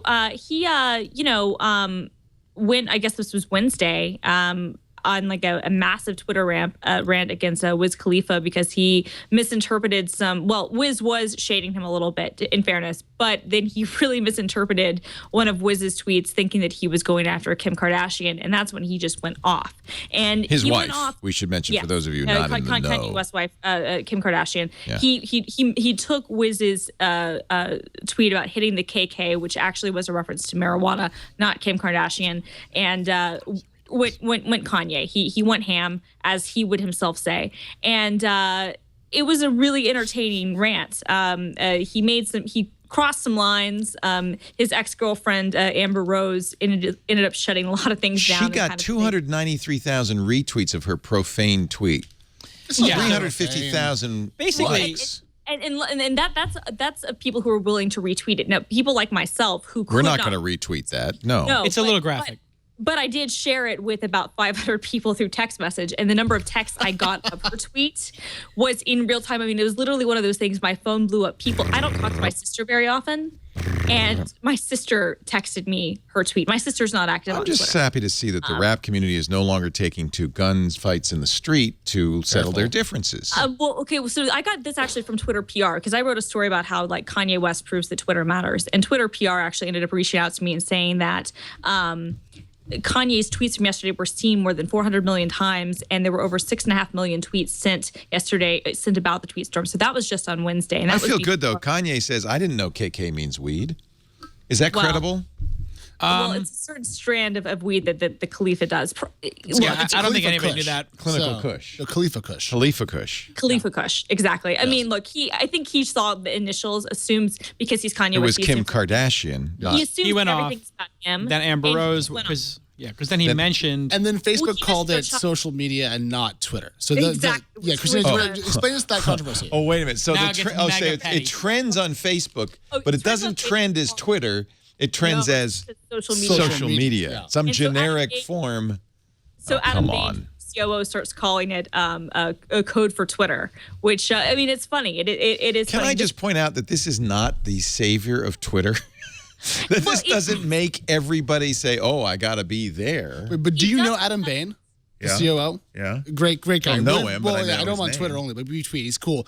And he was hilarious on the street. I love that he stood up and was like, look, we matter too, and did it publicly. Not sniping the back channels, not being petty, just being upfront. I love that. So Adam Bain, points, baby. Yeah, Adam honestly, This whole conversation reminds me of Twitter in that I feel like I've had a stroke because nothing you're saying here is making any sense. Well, so I would just what happened? There was a it's Twitter fight between two rap stars. But it went and there. it went viral. And here's my argument: it only could have happened on Twitter. And I think that this, to me, kind of That is shows not why a the selling point. Well, no, but it is because it became a cultural moment where people were retweeting, sharing, memes were happening, and it's one of those things that even like taking aside like what it's about, which doesn't even matter. The fact that it became this kind of breakthrough moment and this cultural moment, this larger moment, I think this only could have happened on Twitter because as huge as Facebook is, and we all admit that everyone uses it, there's certain people who will never use Facebook. Kanye West is one of those people. Why not? Even if he doesn't have to. Okay. And he wouldn't get anything from it. You know, there's a certain people who are super, super famous who I think it would probably be a burden for them to use it more than anything else. Okay. So more than that, I think that, you wouldn't be able to kind of get that off the cuff stream of consciousness. Well, that's one of the things that I do think is interesting about this, having just learned it, is that many people use teams of trained publicists to handle their Twitter account. Yes. Obviously, Kanye does not. Well, that's the magic of it. It's like if you're on Facebook, that's the Kanye. If you're on tweeting. YouTube, most people don't have their login for those things. But when it comes to Twitter, for whatever reason, it's considered very personal. It's very people easy to use. People don't use Twitter teams anymore. Is that no, gone? they absolutely do. I mean, no, some people do. But I think not that not the good ones. No. But no, I think what it's likely is it's more likely you'll have it also installed on your phone, and because it is so quick, you can be in the moment and respond to it. You can go off the cuff. And I mean, in fairness, Kanye's publicist, I'm sure, was the person who called him and was like, okay, look, you've got to delete this. This is actually Kim Kardashian was chasing him around the house. But that's probably Give me true. the damn phone. And then her mom was chasing him her too. Mom was, well, what? No, her Did mom you see was video of this? No, I'm just certain of it. They're like, please, for the love of God. Cam. Or they're this is loving all, this, or yeah, they're loving it because it's It's great. ratings. It's great. It's ratings. It's as Donald Trump says, there's nothing that's not good for ratings. Kanye's huge. He's huge. He's huge. He's But wonderful. I will say that you're right that it's very personal. I mean, for example, I made fun of Aaron Levy, who's the CEO of Box on Twitter, for not writing his own tweets, and his head of PR was like, "Are you kidding me? He writes his own tweets." And I was like, "Oh, I feel dumb because I know you both." And so I think you're right. It's more personal. I don't really know why that's the case, but it certainly is. Actually, I'm now reading the deleted tweets. And I see. So the BBC, the British Broadcasting Company says it may well go down in history as the most epic Twitter rant of all time. Until Paul Graham gets back from vacation. So is Twitter now... Paul Graham's advice for startups. Anything that's not Y Combinator is a waste of your time. Yes, and you will die. Is Twitter now the place people go to say poor, it's your fault. intemperate things in public? I mean, is that its strength? If everyone worked hard, they'd have a Tesla. You know. Kind of true. Oh, see, there you go, right there. All right. At least I believe it's possible. Khalifa, it's possible. Khalifa still trying to be on the story. Believe it's I'm possible, still trying Alex, to for figure out you what's to going have a on. Tesla. I I believe it's possible. Thanks, Mattermark baby, I appreciate stock it. is going to be worth something. I just want to so. ride That's the way off into the white sunset. patriarchy talking. I just want to ride off into the sunset. It's okay, The buddy. world is It's okay, too, buddy. It's finally, that happens to every person. Absolutely. At a certain age where you just say, I don't understand the world anymore. I'm going in the home. Give me my VR helmet and my I Dream of Jeannie reruns, and I'll see you all later. I Dream of Jeannie? Sure. What's It that? was hot. Not Oh, Bewitched? But it does, at the end of the day, like, it shows just how Twitter, just spontaneously, as Christina points out correctly, can take over the entire pop culture world, science world, tech world, whatever it is, because an unfiltered platform, like this, where everybody just represents themselves, is very unique in the world. And it's very powerful. The company may be mismanaged. The company may not be able to figure out how to have growth. Maybe the products reach its natural audience. Who knows? Maybe have having to a say, halftime CEO isn't a good idea. If you're a publicly held company, But it's an important hard company. to spin this as good news. Well, it's not necessarily good news. You're on It's the earnings ratings. call, like, dear analyst, Kanye West had a couple of drinks and did go Now forth we and do all an know epic what trance. KK is. Yeah. I love Wiz Khalifa's response. So Khalifa, we can't show all of these tweets. Can't show any of the tweets, actually. I'm not showing any of them. I don't think there's Khalifa says just, chill, man. Smoke some KK. KK and relax, or just do some KK and relax. Yeah, of course. And Kanye says, "You mean Kim Kardashian, my wife?" And then Wiz Khalifa says, "No, KK is a weed, fool."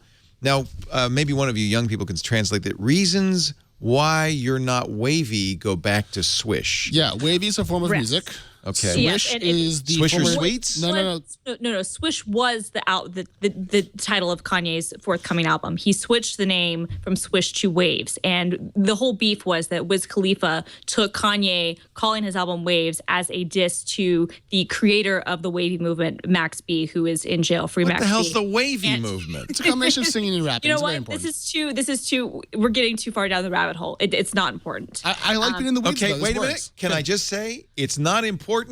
Says everything you need to know about Twitter. It's Boom. not No, important I don't think. Not I- important to sorry. you, but very to important. anybody. Twitter is the most important product, I think, in social media ever in terms of impact and conversation. Wait a and minute. I Your couldn't live daughter without is it. Wonder Woman? She's not supposed to tell anybody that she's Wonder Woman. Hide your bracelets. For people who can't see, there's a child in the studio. Yeah, we don't want to show her because That would be awkward. No, it's okay. It's okay. You can show her. because I'm wavy. No, No, you're not she's wavy. on- It's she's fine. on my Instagram. I've been doing the KK. No, well, that would explain It's the okay. show, yes. Okay. So Because that's it's weed. And of course, Kit Kat, the candy bar, has to wave in. Hey, Kanye, you know what else KK stands for? Oh, and so the lame. brand got involved. It was so bad. The brands, So I was like, stop. This is even But- worse. This is even worse. Then the brands get in. Like, well, you got to be on Twitter and be hip. You know, they're making a sake flavored Kit Kat in Japan. I don't makes care. sense. The green tea It one makes is sense? Yeah, the green Okay. tea one's acceptable. All right. You know how many That of was those from will Michael. sell? They would sell so many. I would buy a whole pack myself. Yeah. You'll buy at least one pack. So I missed this whole kerfuffle because I cover technology. Oh, And right. and I don't feel like I really missed anything. No. And I certainly don't think that this justifies the continued existence of Twitter. No, the real issue is that he brings up, Josh brings up, is the company has a halftime CEO. Yep. It's too hard to use, which everybody agrees, and The they're onboarding's having a terrible. problem with harassment Oh, really? because reality in an anonymous platform, people are mean. That's Which, if you haven't watched the South Park this past season, where they just basically talk about the reality of the world is it's not a giant liberal arts college where your feelings won't be heard and you can like right. have a teacher mediate your feelings. Like That's right. The whole world's not. It's full of not. macroaggressions. I hate Reality. to tell you. You threatened to Micro- punch me in the face earlier, so I'm going to go with yes. on that's that a one. macroaggression. It's your constant microaggressions from the patriarchy that are making me sad. I'm looking forward to reading your mentions after the show, Jason, just to see what people say back to think you. I care. I really No. don't care. I did not say it for a second. Yeah. Do you care? I said me, Yes. Alex, looking forward to reading your Jason's mentions. I think the only thing that really matters is there a business in Twitter? Is there a business? They're actually making a ton of money right now. They're doing great. They're doing great on that front. The problem is it's too complicated for the average Joe. And so they really have to figure out a way to growth make it. is going to be an issue No, because it is the issue. It's the issue. They're just not growing in terms of people using it because it's not designed to share like bar mitzvah photos or, can we just whatever. It's designed stipulate for that it's okay to be Apple or Twitter to make money and not grow at astronomical paces? You don't not have to be okay. Facebook. No, it's not okay to the people on CNBC or Well, whatever. screw them. Or Twit, apparently. What about a yeah. company that just does okay, Yeah. makes some money, everybody's happy, provides a service that's of value to It's the people who it's use at it? its natural audience. Do you know I the think. What's two wrong with dirtiest? that? You know the two dirtiest words in VC?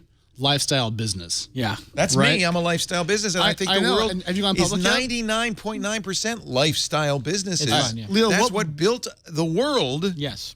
All right, fine. But I mean, that's We're not what all Twitter's doing. Vladimir freaking Putin. Well, he stole everything. That's not the same He thing just at took all. it.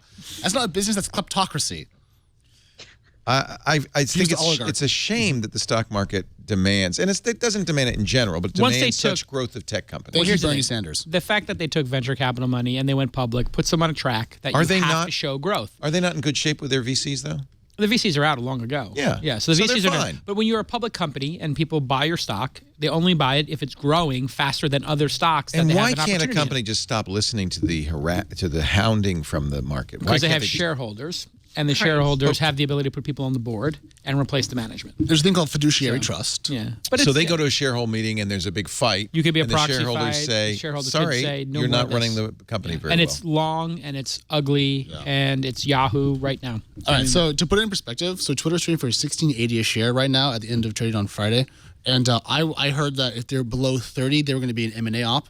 And what that means is they have no control over their own destiny right now. And if you're a corporation to attract the best talent possible, By the way, you're having a hard time with that. if you're worried about hostile acquisitions, have a Kanye West on your side. Yeah. He seems. I would guess that certainly, if Google, for instance, was thinking maybe we should acquire Twitter, that would slow them down. No, it's going to get what's probably most contrary, likely. actually. Most likely scenario is somebody will I take think it. it's good. Like Google would say, I "Hey, think we that want. Kanye we showing want that it." Twitter is so incredibly relevant makes Twitter look better than it otherwise would. There's a possibility there could be a hostile takeover very soon.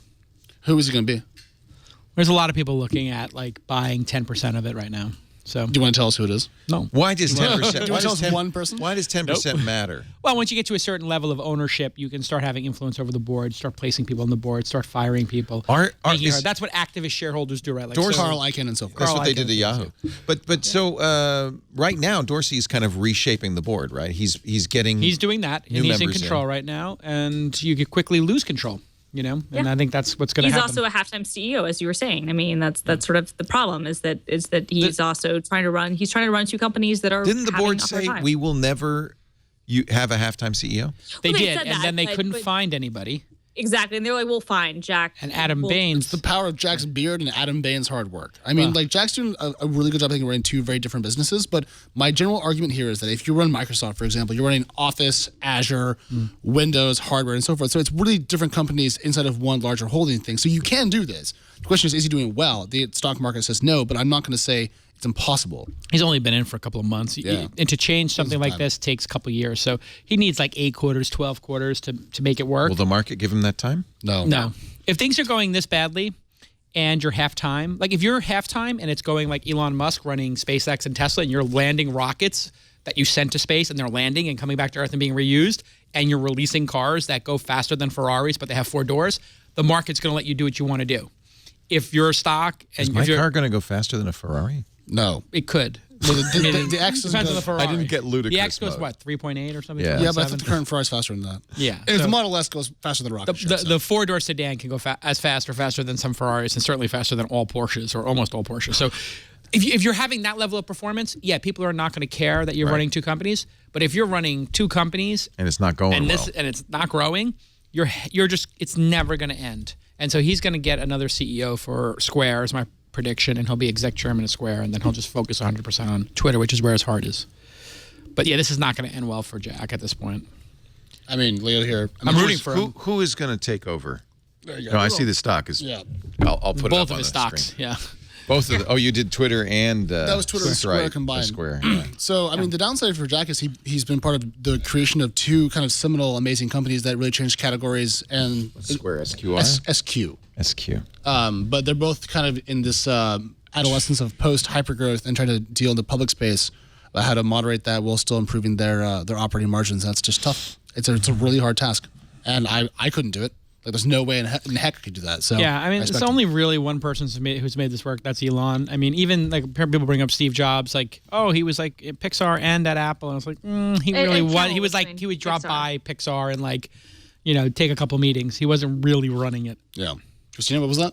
I was saying Ed Camel was doing Pixar. I Yeah. mean, he was there, like you said, he was kind of there in name only. And frankly, at that point, by the time he was really taking over Apple, Pixar had Toy Story and was already on a tear to a point where he could focus on it. So yeah.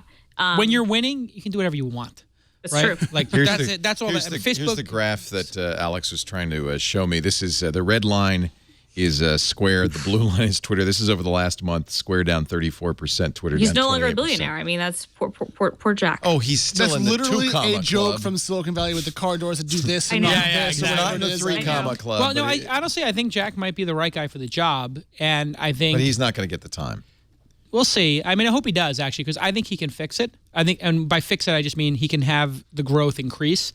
The video assets and their ability to buy things like Vine and make those and Periscope and make those things work. If they really leaned into video the same way Facebook has, they agree. could be huge. Because think about it this way: Kanye West, is actively, doing his Twitter handle, Wiz Khalifa, Amber Rose, everybody actively manages, or most people actively manage their Twitter handles. If they got video dialed in properly and they made your landing page look more like your YouTube channel, my gosh, and if they were splitting revenue with people like Kanye would start putting their videos Or there, and that's Snapchat. Adam Bain's actual. They kind of missed. They vision. could have been Snapchat, right? Yeah, but Snapchat, the thing that Twitter has Has the going for it private. is they have all the influencers there all day long hanging out. Facebook has none of the influencers there hanging out all day long debating stuff. So like, That's why they did this Facebook Mentions app. They're trying to get and it's people to terrible. And stream live Facebook, video. it was like really sad for the last 3 years. Ricky Gervais is all I Facebook has can been see. sending teams. Facebook's been sending teams down to Hollywood to meet with all the top stars and be like, "Hey, why aren't you using it? And would you use this? And would you use that?"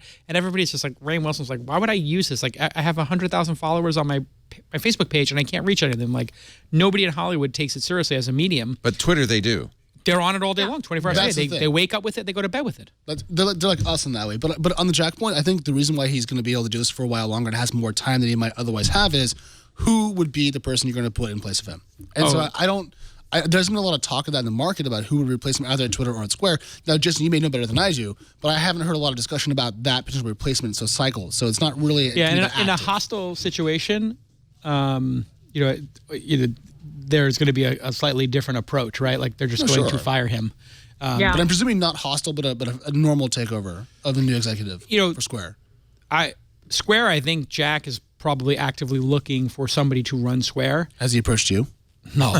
That was a joke, by the way. No. I mean, a media company, yes, but not a transaction company. I wouldn't be interested. Who would buy? So the only company I would think the company's interested in Twitter would be companies that think they're not going to be the kind of traditional investment companies. They're going to be a company that thinks Twitter would mesh well with their current business, right? Like a Google. There's two different groups of people. There's people who have money who would buy it because they think they can buy low and sell high. In other words, they can clean out the management team, get rid of half the people, turn it around, and triple the value of it, and then sell it again. You'd be nuts to do that because... No, there's people who could do it. Yeah. Okay. There's tons of people who could do it, actually. Okay.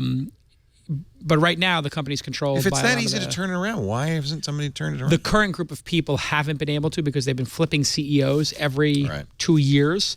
Well, Dick was there 6 years. Yeah, and then before that, you had Evan and Jack there for like a couple of minutes each, and then Jack back. So if you take the 4 CEOs and average the life of the company, whatever it is, 2.5 years each. Yep. So something like that. But yeah, Dick had a good run.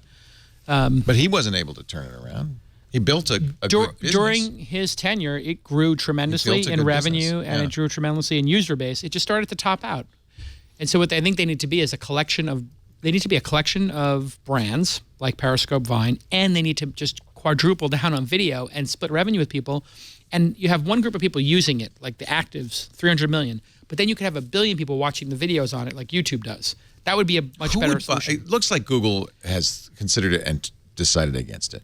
Facebook not going to buy it, right? Facebook can't buy it. For be antitrust issues. Right. It would be very hard to pass. Right. But no, Google, Microsoft. Disney, a lot of people. No, but what do you as I think said, into? this latest Kanye West kerfuffle might hurt some of those. No, I mean, Disney's no. not going to buy Disney's that. got plenty of adult type stuff. They would consider it. Yeah, sure. They care very much about media. Apple would actually be one. Yeah, but Twitter is a unique media asset that doesn't really plug into other things very well. You'd Which run is it both a strength independently. and a weakness. Yeah, you'd run it independently. Okay. I can't see the chat room, but I know what they're saying. Move On a gap basis, it's still very unpopular. So. I don't have But then, okay, this is all talking about American companies. What about foreign companies? You know, it is because that would be my fear for the I think Putin future of the should buy product Twitter. if you had like easy to a buy for him. Tencent or someone buying them. Tencent, the Chinese company. Yeah, that does or WeChat. Weibo or Interesting. someone. Yeah. That would be interesting, wouldn't it? I hadn't thought of that. But no, that they have the capital for that? They probably have the capital for it. Alibaba. What's Tencent worth right now? It's only $18 billion. Yeah, that 10 cents probably worth about the same. So Alibaba could. Alibaba could. Yeah. Amazon could. Would Amazon? it's Would it be not. a valuable? Yeah, Amazon would do it. Sure, why not? The thing is, anybody who's got a weakness and doesn't have a presence there would be a potential buyer, right? Right. So, you know, or can turn it around. Thinks they can turn it around. right. So you have the financial people who would think they know better, like private equity funds and those Right. kind of big players, billionaires, et cetera. And then on the other side, you would have a tech company or a media company that has a hole they want to fill, right? So Disney doesn't have any social assets. You know, Google's terrible at social. Microsoft has no social. Those people would buy it to keep it Let's talk independent. about Microsoft. Their earnings also came out, and I'm wondering how the panel feels about Microsoft's future. Alex their phone's Wilhelm is dead. here from, I think the phone is dead, but we'll talk about that. Alex Wilhelm is here from Media Matter, from Mashable. It's Christina Warren and Jason Calacanis is also here from Calacanis.com and LaunchFestival.com. I got my Ring video doorbell right here. This Jamie is an awesome Simonoff's thing. company. You know Jamie? Wasn't he the guy who went to Shark Tank? Yeah. And proposed something similar to this? I passed on investing. I'm an idiot. Did you? I don't wanna Richard bring it Branson up. just put 28 million, or led a round of 28 million into Ring. It's a That great is idea. on fire. It's on fire, and rightly so. We've been really thrilled with our Ring. So this is a doorbell. It replaces your existing doorbell, even if you don't have a wired doorbell. We did. Took a couple of minutes to unscrew the old doorbell. You got two wires coming out. Ring gives you everything you need to attach to the new doorbell, including, if you need it, drill bits, USB port, a level so you can install it pretty. But here's the beauty part. This is a doorbell that rings your chimes, just as before, but also has a built-in wide-angle HD camera and a microphone and a speaker. So now when somebody rings my doorbell at home, it will, and it's happened on the show sometimes, it will ring me. It rings my Apple Watch. It rings my phone, Android or iOS. It lets me know there's somebody there. Better yet, I can see a video of them and talk to them. Even if they didn't ring the doorbell, it's got motion detection, so I can see what's going on my front porch anytime by launching the Ring app. And that is really handy when a delivery guy comes with a package. I can say, just leave it on the porch. I'm in the shower, even if I'm in St. Petersburg. In fact, I think that's what got Richard Branson interested. He was on Necker Island. Somebody was visiting, and he's sitting next to him, and he ding, ding, ding. He answers his doorbell in New York. Yep. Sir Richard says, "What the heck is that?" The really interesting thing is on their website they do a pretty genius PR campaign, which is people doing bad things in front of your house happens often. So they have people like taking package delivery, throwing packages, Right. yelling and screaming, people robbing houses, standing outside as a lookout. Yeah. So they literally have the guy standing outside as a lookout on camera the whole time. I got video of you, And the guy called the police. Guys at work. People have been arrested thanks and jailed thanks to brilliant. the Ring video doorbell. You can see people arriving at your house. You can awesome. see when your teenage daughter leaves. You can see when you're Package stealing. You can see That's the anything big that's one. going on. Yeah. I really love the Ring video Brilliant. doorbell. You have complete control over it. You can even say, when you use the motion sensor, you can say how wide angle it is. You control that. Yep. I just love it. You're going to love it too. Now, $200, but we've got a special deal for you, expedited FedEx delivery, so you're going to get it fast if you go to ring.com/twit. Time Magazine and USA Today named it one of their top 10 gadgets of 2015, and I think rightly so. I love my Ring video doorbell. You don't have to have a wired doorbell. So ring.com/twit. They're actually Pretty good domain name too, ring.com. Yeah, I don't know how they got that. Isn't that good? Yeah, 4-letter domain like that's $1 million. Is it really? That's in the phone. He probably got it for less. Jamie's a hustler. It's a great company, great service. Founder. Highly recommend it. Try it today. Ring.com/twit. You know who got some good money out of Google? Just found out this story. Do you remember in September we had the story that somebody had...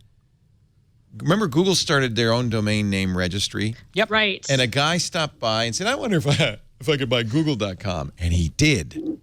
He bought for $12. What? He bought Google.com.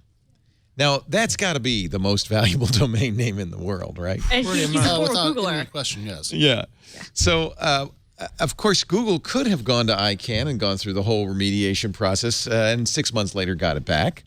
How did that ever happen? How did that? Well, it was a bug in the software. It's a bug in the software. Wow. There's a ghost in that machine, if you will. Brilliant. So we just learned that Google, in fact, decided not to go to ICANN, but go directly to the buyer.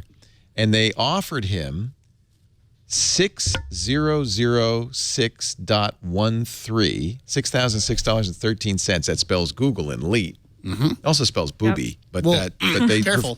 They preferred to say it spells Google, and he said, no, but if you double it, I will give it to charity. So Google doubled it, gave him $12,012.26, and it went straight to charity. Genius. Happy ending for Love all. I would have bent them over the barrel a little more there. Like, how about $12 million for charity?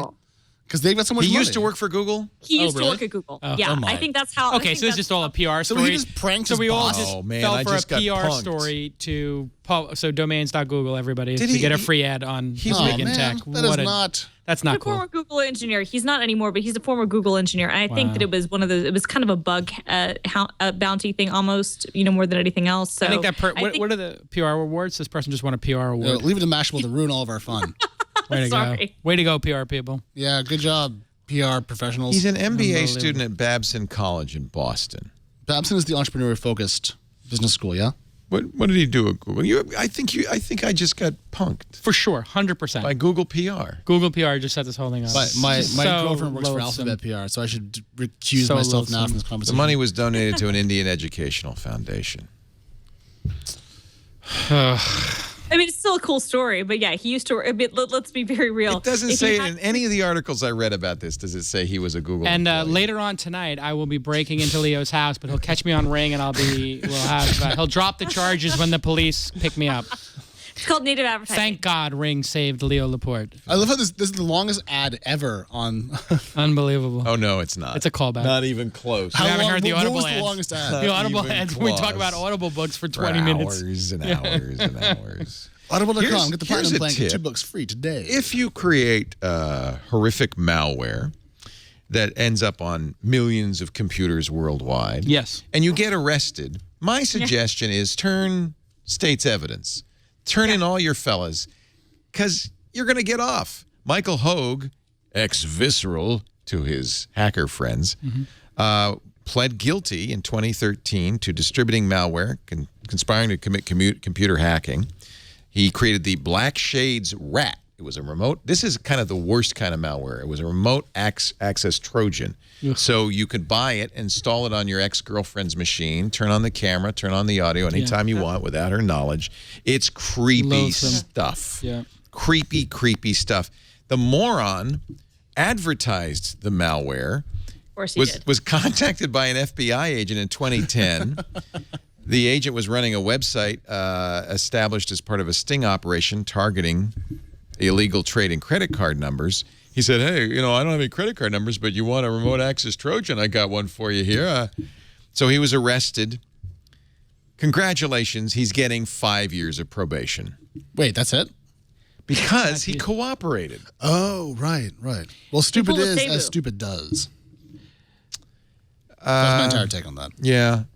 So he did get a fine of $40,000, and he has to do 500 hours community Yeah, service. but let's think about how much money he probably made off of that Trojan. It was more than $40,000. At least I hope so for him. Oh, it's a negative ROI. That's negative EV, as we say in poker. Negative, yeah, for sure. Yeah. So crime The doesn't pay judge much. had harsh words for Hogue as he handed down the sentence on Friday, saying he had committed a crime of historic proportions that spread misery to people around the world. But the judge said, When he was confronted, he did something right. He did what he could do to make amends. Hogue said, I feel awful for everything I've done. So, summarize, Please. this man is a tyrant, so I slapped him on the wrist and took some of his profits. Yeah. And 5 that's like a years Wall Street probation. And then Aaron Schwartz because... Yeah, let's not Yep, do that. I was gonna say. These guys are humorless. The Aaron Schwartz story makes me very sad and angry every time. What's the story with the White House researcher, Ashkan Soltani? He was going to be lent to the White House. He's actually apparently a very smart security guy working at the FTC, the Federal Trade Commission. He recently began working with the White House on privacy, data ethics, and technical outreach. White House CTO Megan Smith, former Googler, praised his skills, said how thrilled they were to have him, and then, oops, turns out he helped work on the stories, the Snowden stories for The Guardian, and he's gone. Because he couldn't get security clearance, I guess.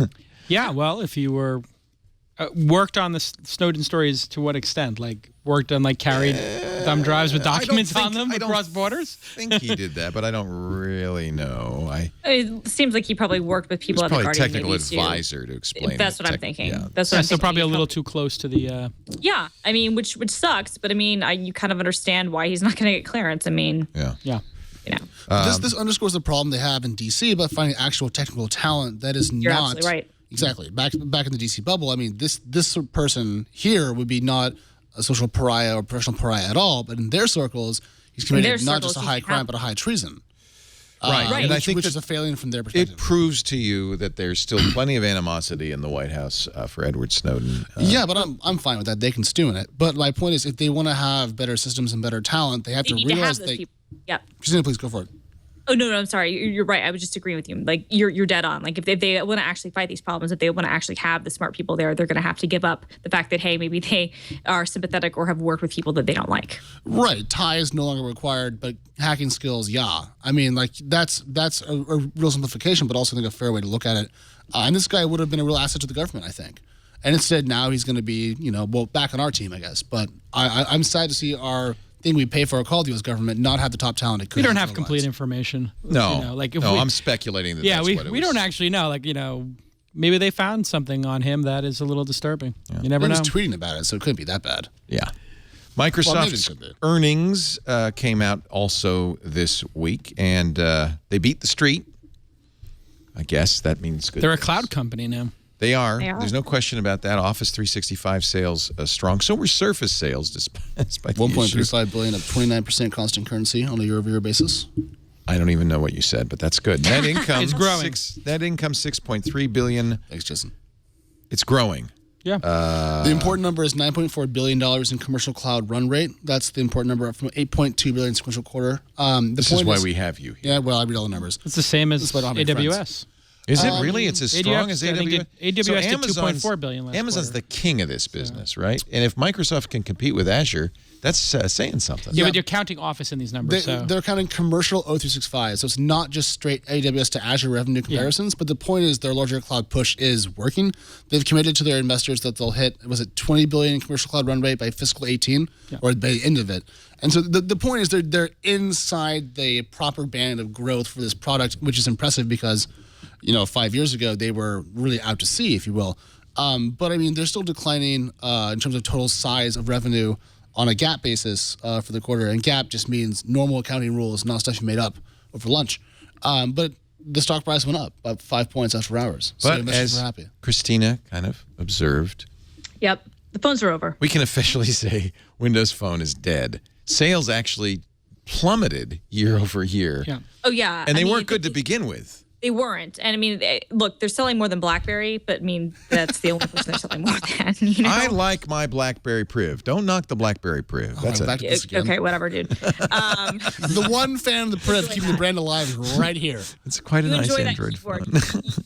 enjoy that keyboard, Leo. More power to you. No, but I mean, they're selling more than BlackBerry, but only I just can barely. tweet so fast with my BlackBerry. You won't Priv. believe me, kids. Back when I had a physical keyboard. That's what got Kanye in trouble. He was on a Priv. Yeah, actually, probably was. He probably. I mean, No, actually, Kim Kardashian's a huge She does. Bold She fan. loves She BlackBerry. She loves stockpiles. BlackBerry, yeah. She She stockpiles. does. Is it the one with the little roller ball in the middle? Yeah. Yeah, those were popular for a long time. The touchpad, the 9900. Yeah, she loves that thing. I actually but no, blame the Kardashians for a terrible trend in smartphone usage. You see people Rose doing gold? this all the time. They talk to the speakerphone as they're walking down the street. Oh, I hate those people. It is the most annoying habit ever. And of course, the only reason the Kardashians do it is because they want the TV cameras to You pick want up to the know how to do it? conversation. You want to know how to do it? Yeah. You can fix it really easy. Okay, pretend you're talking to your phone.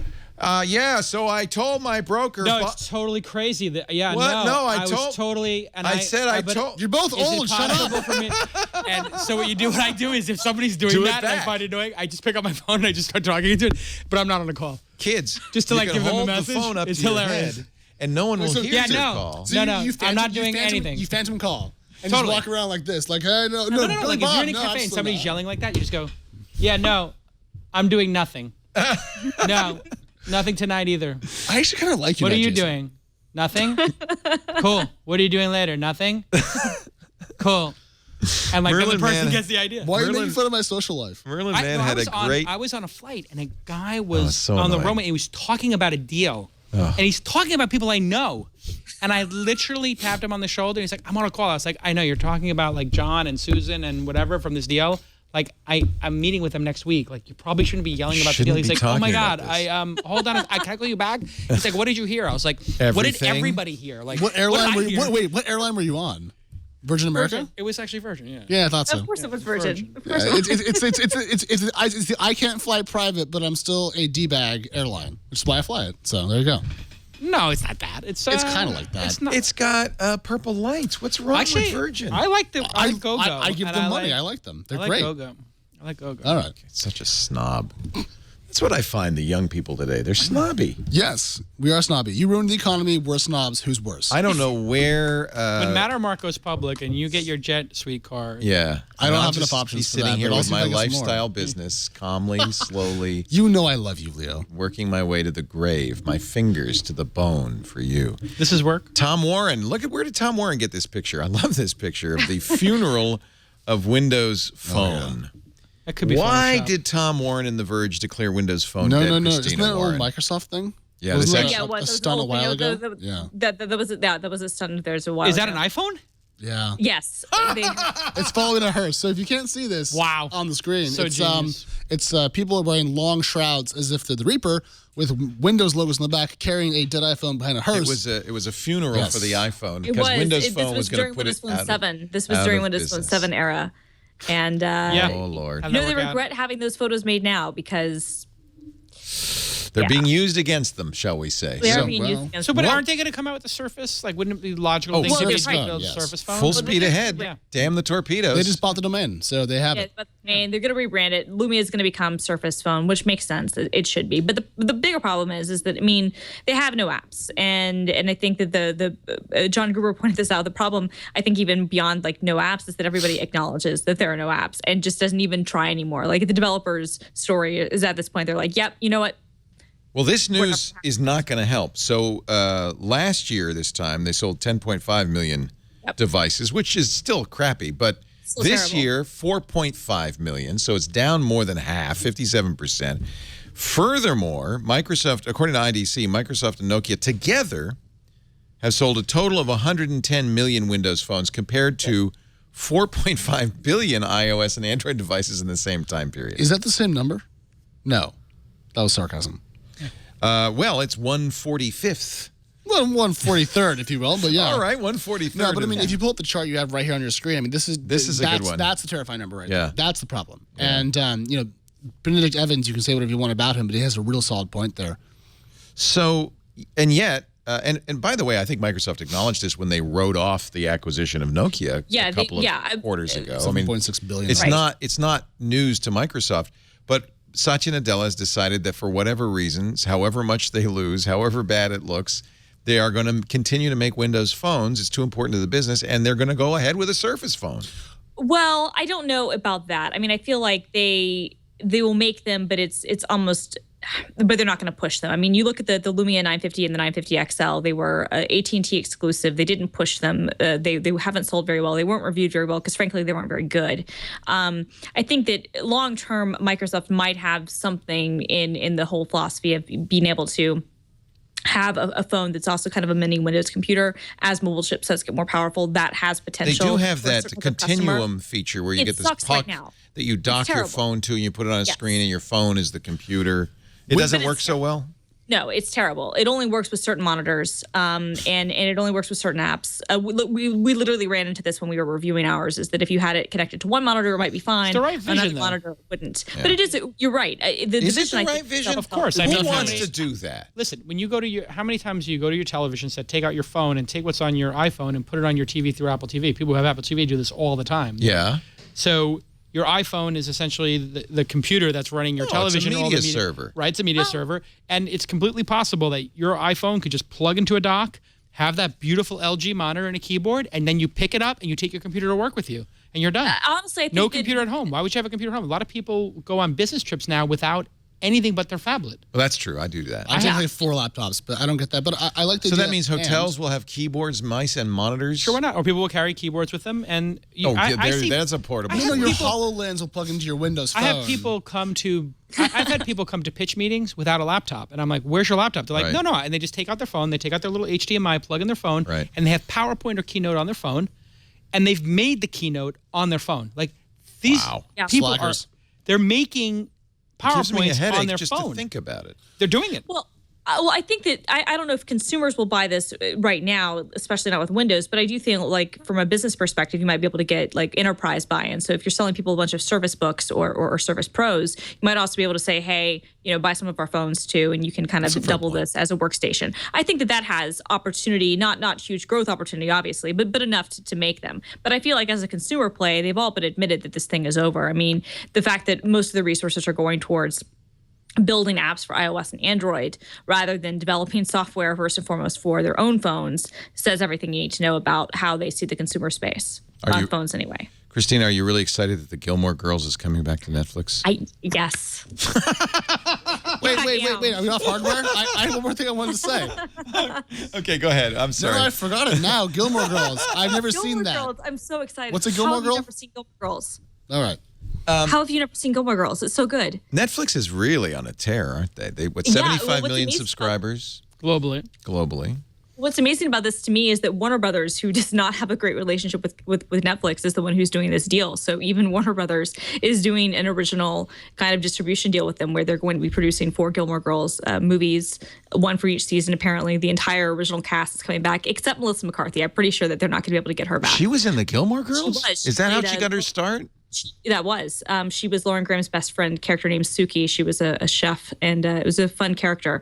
But no, I'm super excited. It's interesting because the two people who played the leads, Lauren Graham and Scott Patterson, hated one another like when they were making the show. And so it's interesting they're both coming back. But what about the Hackensack homies? Are they going to Netflix too? But the point being that Netflix is becoming a content creator, as is Amazon. And they're also studying the data. I mean, that's one of the really interesting things is like they really know what page in the ebook at Amazon you quit reading the zombie novel. And then they decide, oh, well, this zombie ebook that was self-published got people to page 100. This one got them to page 20. So we should make a movie. This one we should go talk with that person. Maybe we'll make a movie out of that. Wow. And they studied... what's his name? Adam Sandler's film. They need to do a better job of it. That's why they paid that much money for them, because they knew they were going to have a high ROI. They need to do a better job of it because I've watched many of the the Amazon originals, and most of them are Transparent horrible. Is amazing. Transparent's brilliant. The Dome was a disaster. Yeah, they made a lot of... The Man in the High Castle, middle ground. Yeah. Give it time. They're like Netflix a couple years ago when they did getting the data. What was the Netflix one with the guy from The Sopranos? No. No, I know Lilyhammer. Lilyhammer. Like they had Lilyhammer, and it was like, what is that? And then now it's on like House of Cards and Orange is the New Black. Like it takes them a little while to get their legs under them. But Amazon certainly won a bunch of Golden Globes. Transparent's been incredibly successful. And also Mozart. Liked Mozart in the Jungle, and it's funny. I thought I was the only person who ever watched that show, and then I watched won a the first Golden 2 Globe. episodes. Yeah, it was cute. I like the music. I was at the Golden Globes, and it was like... Were you? It was at the Stunting. Netflix party with... Oh, yeah, you stole what's-his-name's table. You stole Ricky Gervais' table. Yeah, it's pretty funny, actually. What the hell happened there? How did that happen? Anyway, No. Let's You not talk about can't Put it on Instagram. You can't dodge this. How'd you get the table? so I'm friends with Harvey Weinstein, who is... Okay, that's good. That's who had held the party with Netflix, and Harvey asked me to come to the party, so I came to the party, and then... He's Miramax, right? He was Miramax, was so Miramax. that now he's got the Weinstein Company. And literally everything at the Netflix party was the hottest party. And literally everybody there... See, that's telling by itself. Yes, and everybody who was there was basically doing a Netflix show or had one in production. Wow. So like I saw Danny Masters in there, who's a big card player and a friend of mine, and he's got a Netflix show he's doing with Ashton Kutcher. Laura Prepon, has Orange is the New Black. All these people who were great on TV are now going to do this other stuff. And that's my old one. You got to go to Jason. I know. I got Jason. You're on Jason Calacanis. I'm on the wrong one. You're on the Okay. old one. Yeah. He's got a much better name now. The I Instagrams. upgraded the name. Yeah. He's got Matt Insta skills. But it literally was palatable at the Golden Globes how much the artists are more interested in working with Netflix and Amazon than other people. Like, they really don't want to be... I thought you'd stopped posting on Instagram. I was just following an old account. You were on the... Okay, yeah, it's just Jason now. So But disappointed. if you hit the more, you'll see the Globe pictures down at the bottom. Yeah. I must have seen it on Facebook. No, yeah, but I posted... I was posting it on the Globe. Wait. But so Ricky Gervais' table, how'd you steal his table? So anyway, Yeah, exactly. Ricky... I'm not letting you go with this. Yeah, so... Not only did he steal a table, apparently you took the mum champagne I did that was take on champagne, too. It was So on anyway, the table. Ricky Gervais came down, Show this, and I was Jason. talking to Aziz Ansari. Aziz Ansari? Aziz Ansari. You gotta Aziz get his name right Ansari. if you're I was gonna talking to say. Aziz Ansari. Yeah. I love, And by the way, he tell had the him I table love next his to him. show. Yeah, so I was talking That's to a him. Netflix original, right? I think, Yes, it is. I think so. Master of None. So I'm yeah. talking to him, blah, blah, blah. And Here's Quentin Tarantino's Ricky Gervais table. comes down. He says hi to everybody. And he's leaves. like, I have to go. And he leaves. So take his table. So I was like, oh, my God. Ricky Gervais here. So I just literally went down. I sat down. I popped the bottles. And I took his table for the rest of the evening. Did you have to pay the tab or? No, it's nobody's paying for the tab. Tab? So Harvey pays the pays tab. Well, sorry guys, my knowledge of anyway, Hollywood parties is quite limited. So It was pretty funny. We had a Go really to tech good time. parties. Did you go to the Golden Globes itself or just the party? No, so Who needs the party? There's what they do is they have it's interesting. They have the Golden Globes going on in one room, and you have to stay in your seat, and you can't Right. get up. Oh, And so it's better to be at the Each party. table is for people who are nominated. Yeah. Then they have screening rooms where the parties are. So Netflix had one, Amazon had one, HBO had one, and then they have like a walkway between them. And so you can just like walk from party to party, and you watch in there, and then when the Globes let out, all the celebrities come out and walk into the party. Jason, you got to up your Instagram game, though. Here you are stealing Ricky Gervais' champagne. You got 71 likes.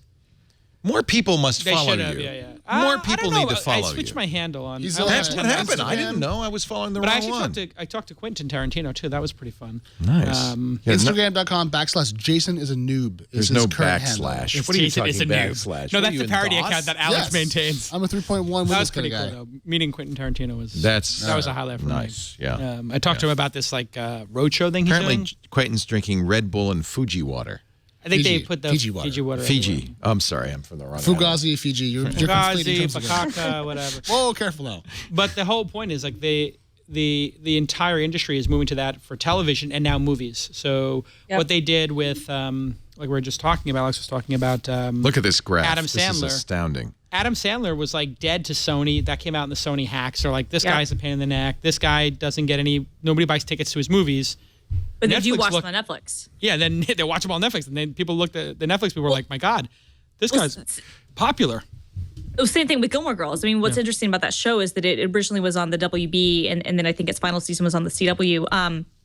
It didn't ever do great ratings wise. It was never nominated for awards because of the network it was on. But when it came to Netflix, it was immediately one of Netflix's most streamed shows. So again, that's you're dead on. Like they're taking The that data data they tells have you, and able to yeah. say, let's revive this. Hugely valuable. Forget ratings. Who needs ratings? Well, now Jeff Bezos is like, yeah, I want to win some Oscars, so we're going to do like 10 films. And you know what? Like the first 6 will be terrible, and then Right. like the last 2 or 3, he'll hit it. Of Right. course he will.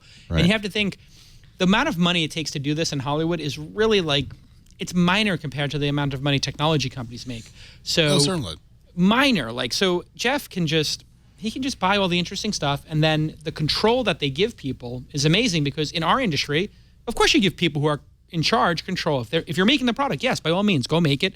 Come back to us and we'll But test that's it. not the moguls, you know. No. But that's not how they do it in Hollywood. In Hollywood, Yeah. they're like, oh, No. you're talented. You're going to make something great. Bring it to us so we can break it. Right. You know? Right. And give it to us so we can, F No, with I it. think It's like Yahoo that's M&A. Dana. That's basically what Dana Brunetti said about House of Cards. That even though they had a deal on the table from a cable company, the HBO. freedom that they were going to get, I presume it was HBO. The freedom It they were was going HBO. to, that they were going to get, And HBO from is the Netflix most was free of huge. the Right. brands, right? That's So- how HBO became famous. Was Yeah. they were famous for giving creatives They would control. have had more.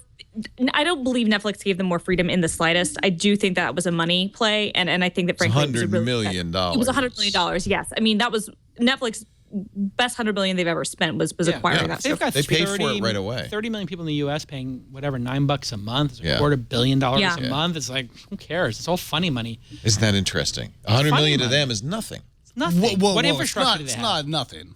They have massive content delivery costs. They have, content It's 10% acquisition of costs. their content. I mean, but- look at their margins. They don't have a Jason. studio lot. I mean, but how many? Well, Well, that's that's not the that problem. expensive. Yeah, how many That's hundreds actually of one millions of people, or how many hundreds of millions of people will eventually subscribe to Netflix, Amazon Prime? And that's what Netflix reported HBO. was thanks to House of Cards, Yeah. they grew. I don't remember what the number was, but that was when they first went past HBO. Yeah. They grew by a degree that was sufficient to pay for House of Cards in 3 months. I mean, think about that's all they these cared about. Marvel shows they're doing. They have I 10 do Marvel think shows the they're going to one- do. It's like Yeah, 4. I do think the one problem they have versus HBO is that HBO does actually own the full productions. So whereas Right. Netflix is still partnering, I do think that Netflix is going to was have to bite the bullet and actually do it in house because part of the problem with that they're having internationally is that some of these programs like House of Cards, like Orange is They the don't New have Black, they don't retain the they've rights. Right, because they've already been licensed to those Yeah. places. So they go to 130 new markets and they can't actually have their flagship Right. shows Yeah, they have to on get in Netflix earlier. there. Because You they've know already what? sold As them. you said, this is the beginning. They now know the that progress is amazing. Yeah.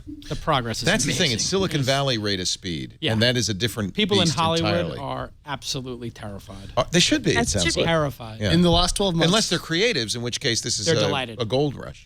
Yeah. in the last 12 months, Netflix's operating margin was 4.5%. That's not huge. No, it's not. So my point is, it is $100 million is real money to them. They can afford to spend it, but it's definitely still They're, an they're, in, actual. they're in growth mode. You know, Sure, they're in yeah. market. And Like, they're it's a just like killer Amazon. business. Like they're gonna.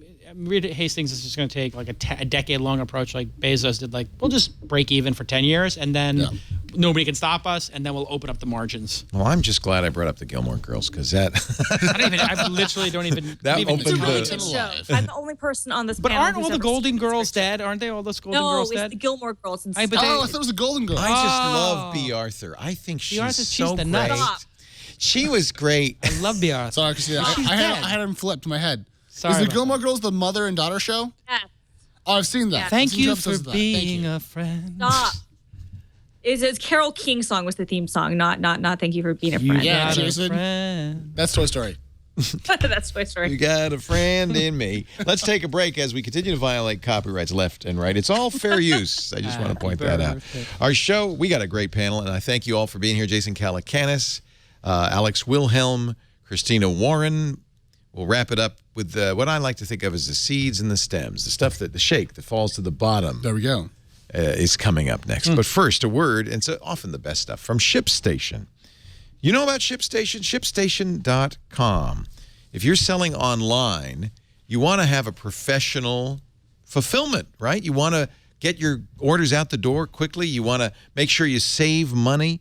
You want to eliminate keystrokes, import your customer orders. If you're on Amazon or eBay or Etsy or 50 other popular marketplaces and shopping carts, you've got to know about ShipStation.com. It makes it easy to create shipping labels, and not just for one carrier, but for all the top carriers, UPS, FedEx. You get a free U.S. Postal Service account that gives you access to deeply discounted USPS shipping rates. Those rates that used to be just for the Fortune 500, you get them too. No wonder ShipStation.com is the #1 choice for online sellers. And, you know, if you ask the sellers, you will see they have an incredible 98% customer satisfaction rating. That means people use it, they love it, and you will love it too. Try it free for 30 days. In fact, you know what? That's not enough. Go to ShipStation.com, use the offer code TWIT. You'll get 60 days. We'll double it up. But you have to use the offer code TWIT. See that microphone on the top right there? It's a little tiny one. Welcome, podcast or streaming listener. Enter the offer code TWIT. And 60 days free. There you go. Once you see the TWIT logo, you know you're in. 60 days free. ShipStation.com. Ship it. Ship it. Get ship done, they say. It says 30 days, but if you use the offer code TWIT, this could be a 60-day free trial, and it really is a great way. Before we get back to the tech news, we had a great week on TWIT. If you missed anything, here's a kind of little mini movie to show you what you might have seen. Previously on TWIT. Hi, I'm T-Bird. I've got addresses you can all have. Triangulation. Our guest is Bill Fernandez, Apple employee number 4, the man who introduced Woz and Jobs. There are so many of us had been dreaming for so many years of being able to create your own computer. Jobs said, let's assemble the computer, and then all people will have to do is buy it. So that empowers an even less technical layer of people. Tech news today. The founder of Aereo, you might remember that from a few years back, launched a new wireless hub and eventually an ISP called a Starry Station Hub. Handles millimeter wave technology for wireless gigabit speeds into the home. This is a big promise, but this is also somebody who started a business and fought broadcasting cable all the way to the Supreme Court. If nothing else, we know the man is tenacious. Yeah, it's kind of in his MO, right? The new screensavers. It's the Game of Geeks! What wireless technology standard was named after the 10th century second king of Denmark? Wow. TWIT. There'd be some geeks up here. Bring your brain. We'll do the rest. It's falling apart. It smells like Burke Funk. Couple of Tesla stories. Hey-o. Hey-o. I'm very happy to report that Tesla says, one of the reasons I was reluctant to consider a Tesla is I wanted Android Auto or Apple CarPlay. Meh. They say they're going to allow app mirroring from Android to that big 17-inch screen. Oh, really? Yeah. That's See, new. now I how actually didn't know that. Now how do you feel? That's cool. Meh? That's pretty dope. So, and the reason this is important is because apps and phones are in a much faster development cycle than a car can ever be, as fast as Tesla might be. Yeah. And I love the idea that I can use the latest, greatest maps or whatever. If Microsoft can't make a third operating system, Tesla's not going to. Right. Right. But hey, but having Waze right there, that'd be awesome. Look at these delivery, the graph of deliveries. They're really ramping up. That's the Model S. That's cumulative, though, not... Oh, see, that's deceptive. Well, it's cumulative on the thing. Yeah, but it just shows the consistency they're getting them out there. Yeah, I mean, the only problem with that is that center console, you're not looking at the road. What's really more interesting is if they're going to let you mirror them to the two. The whole dashboard is obviously a screen. So there's two little boxes on left or right of the speedometer that's a screen also. Yeah, those two little ones would be great if they put little heads-up displays there. But that means the app developers have to make like a little custom they have to know where they object and know where they are. So Elon said this at a Hong Kong event. As we sort of thought about it more, the logical thing to do from an app standpoint is to maybe allow apps on your iPhone or Android to project onto the center display as opposed to trying to create a new app ecosystem. He's changed his mind on that.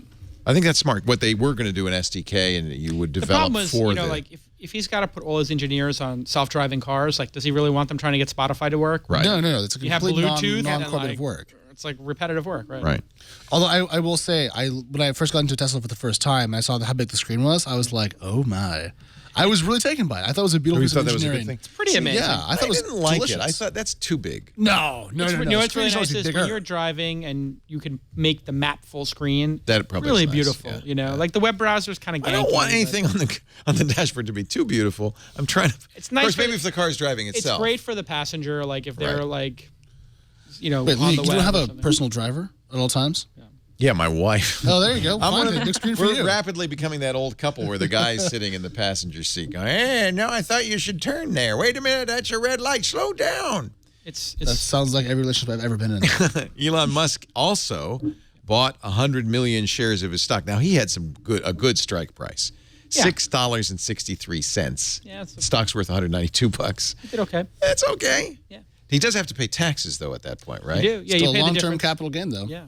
Long-term capital. All right, so it's at a lower rate. You basically get the difference, You get the Warren Buffett bonus. Yeah. So you sell some stock to pay the tax, and you keep what's left. Pretty much, yeah. There's a lot of different ways he could do it, but yeah. That's how so why does he do that? Is it cashing in, or is it to say, hey, I believe in he's not Tesla? selling the shares. He's executing the option, so he's buying more in his company. So it's a vote of confidence. An important one given their share price declines over the last couple months. It doesn't. He would have executed it if it was anywhere at any of those prices. So, it's such a huge gap between $6 and No kidding. $192 that it doesn't really actually mean all that much, to be honest. They will announce results in a couple of weeks, so we'll hear. Jason, does it bother you they do a lot of non-GAAP revenue reporting? Non-generally accepted accounting practices? Yeah.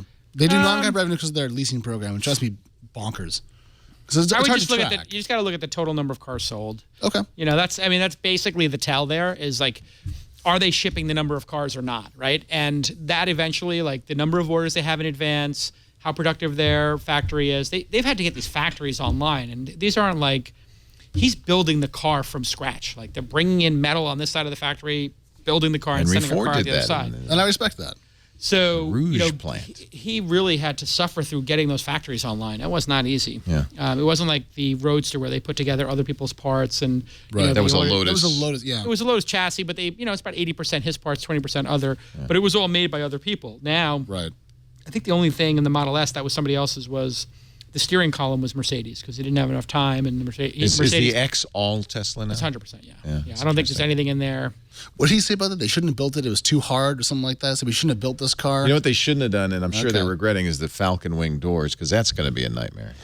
Elon pushes the envelope, and my perspective. It's a selling point. My perspective on it is like I think in his mind. The Twin Video Crew is mean, man. In his mind, he knows what's possible, right? Yeah.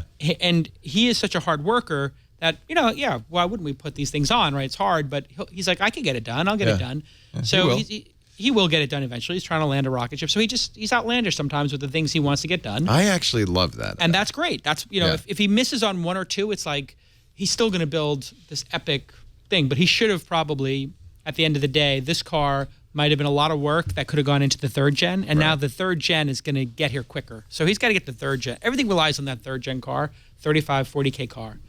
Because if you think, even the stock price is based on is getting that out. I think everything is based on it hitting scale. Yeah. So if you think about that car, the love people have of Teslas, people can't shut up about them, but it's still an 80, 90, 100K. Yeah. He took over that category instantly. Right. He just took it over. Right. Yeah. And in some countries, it's still the best-selling car, even though it's one of the most expensive.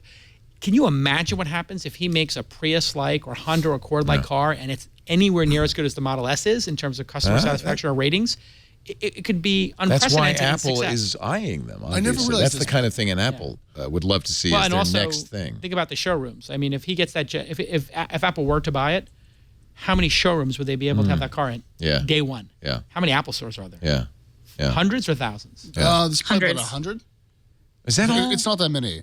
It feels like more. It's hundreds now. Yeah. Hundreds, sure, but not thousands. Here, I might have buried the biggest story of all. The FCC is proposing rules that would break the monopoly on set-top boxes. God. 481. You don't think that's going to happen? No, I don't. I mean, remember cable card? Yeah.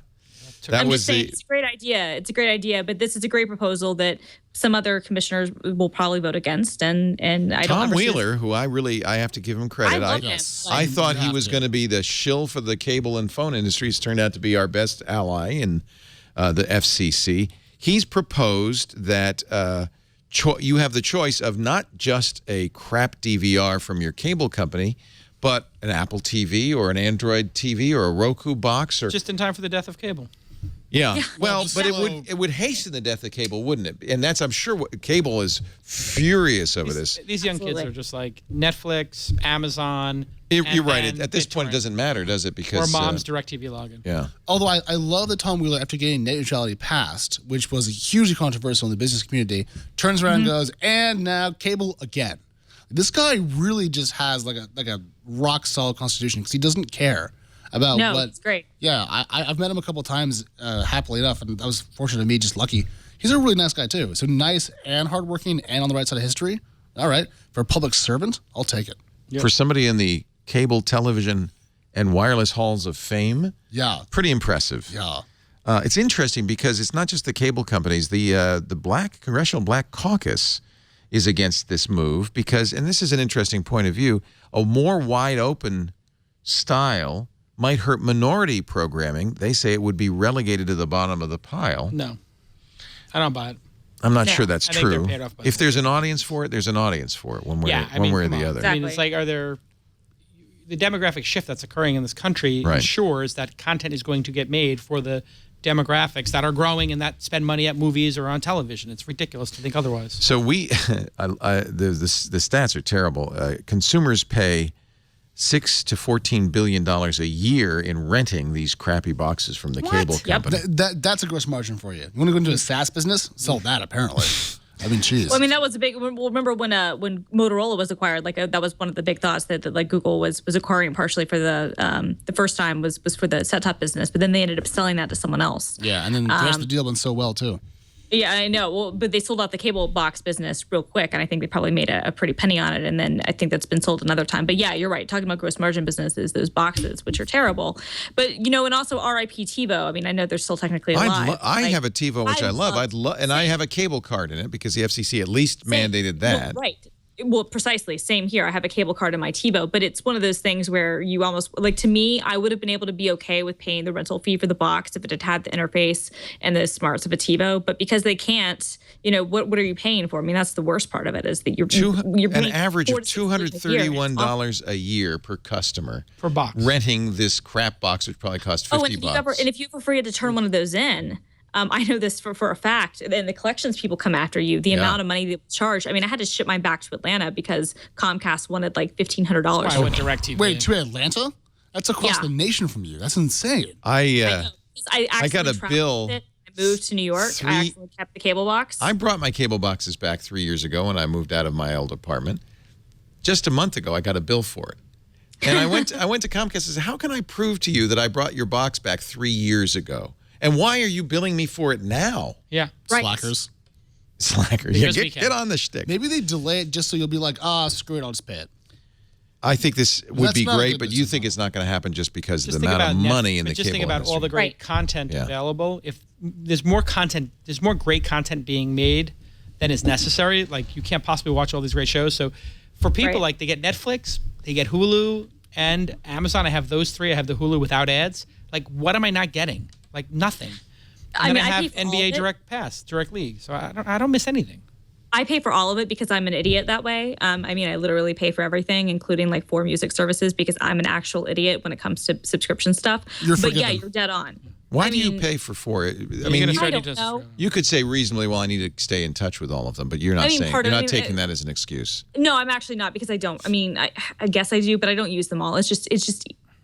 Cancel your credit card, have everything turn off, and resubscribe again. That's the thing to do. That's the thing to do. I do it in all my companies. Like every 2 years, all the credit cards get turned off. Yeah, that's actually a great idea. And then we turn them off. Because I have all of these monthly fees. I don't even know what the hell. Just turn off. But you're right, Jason.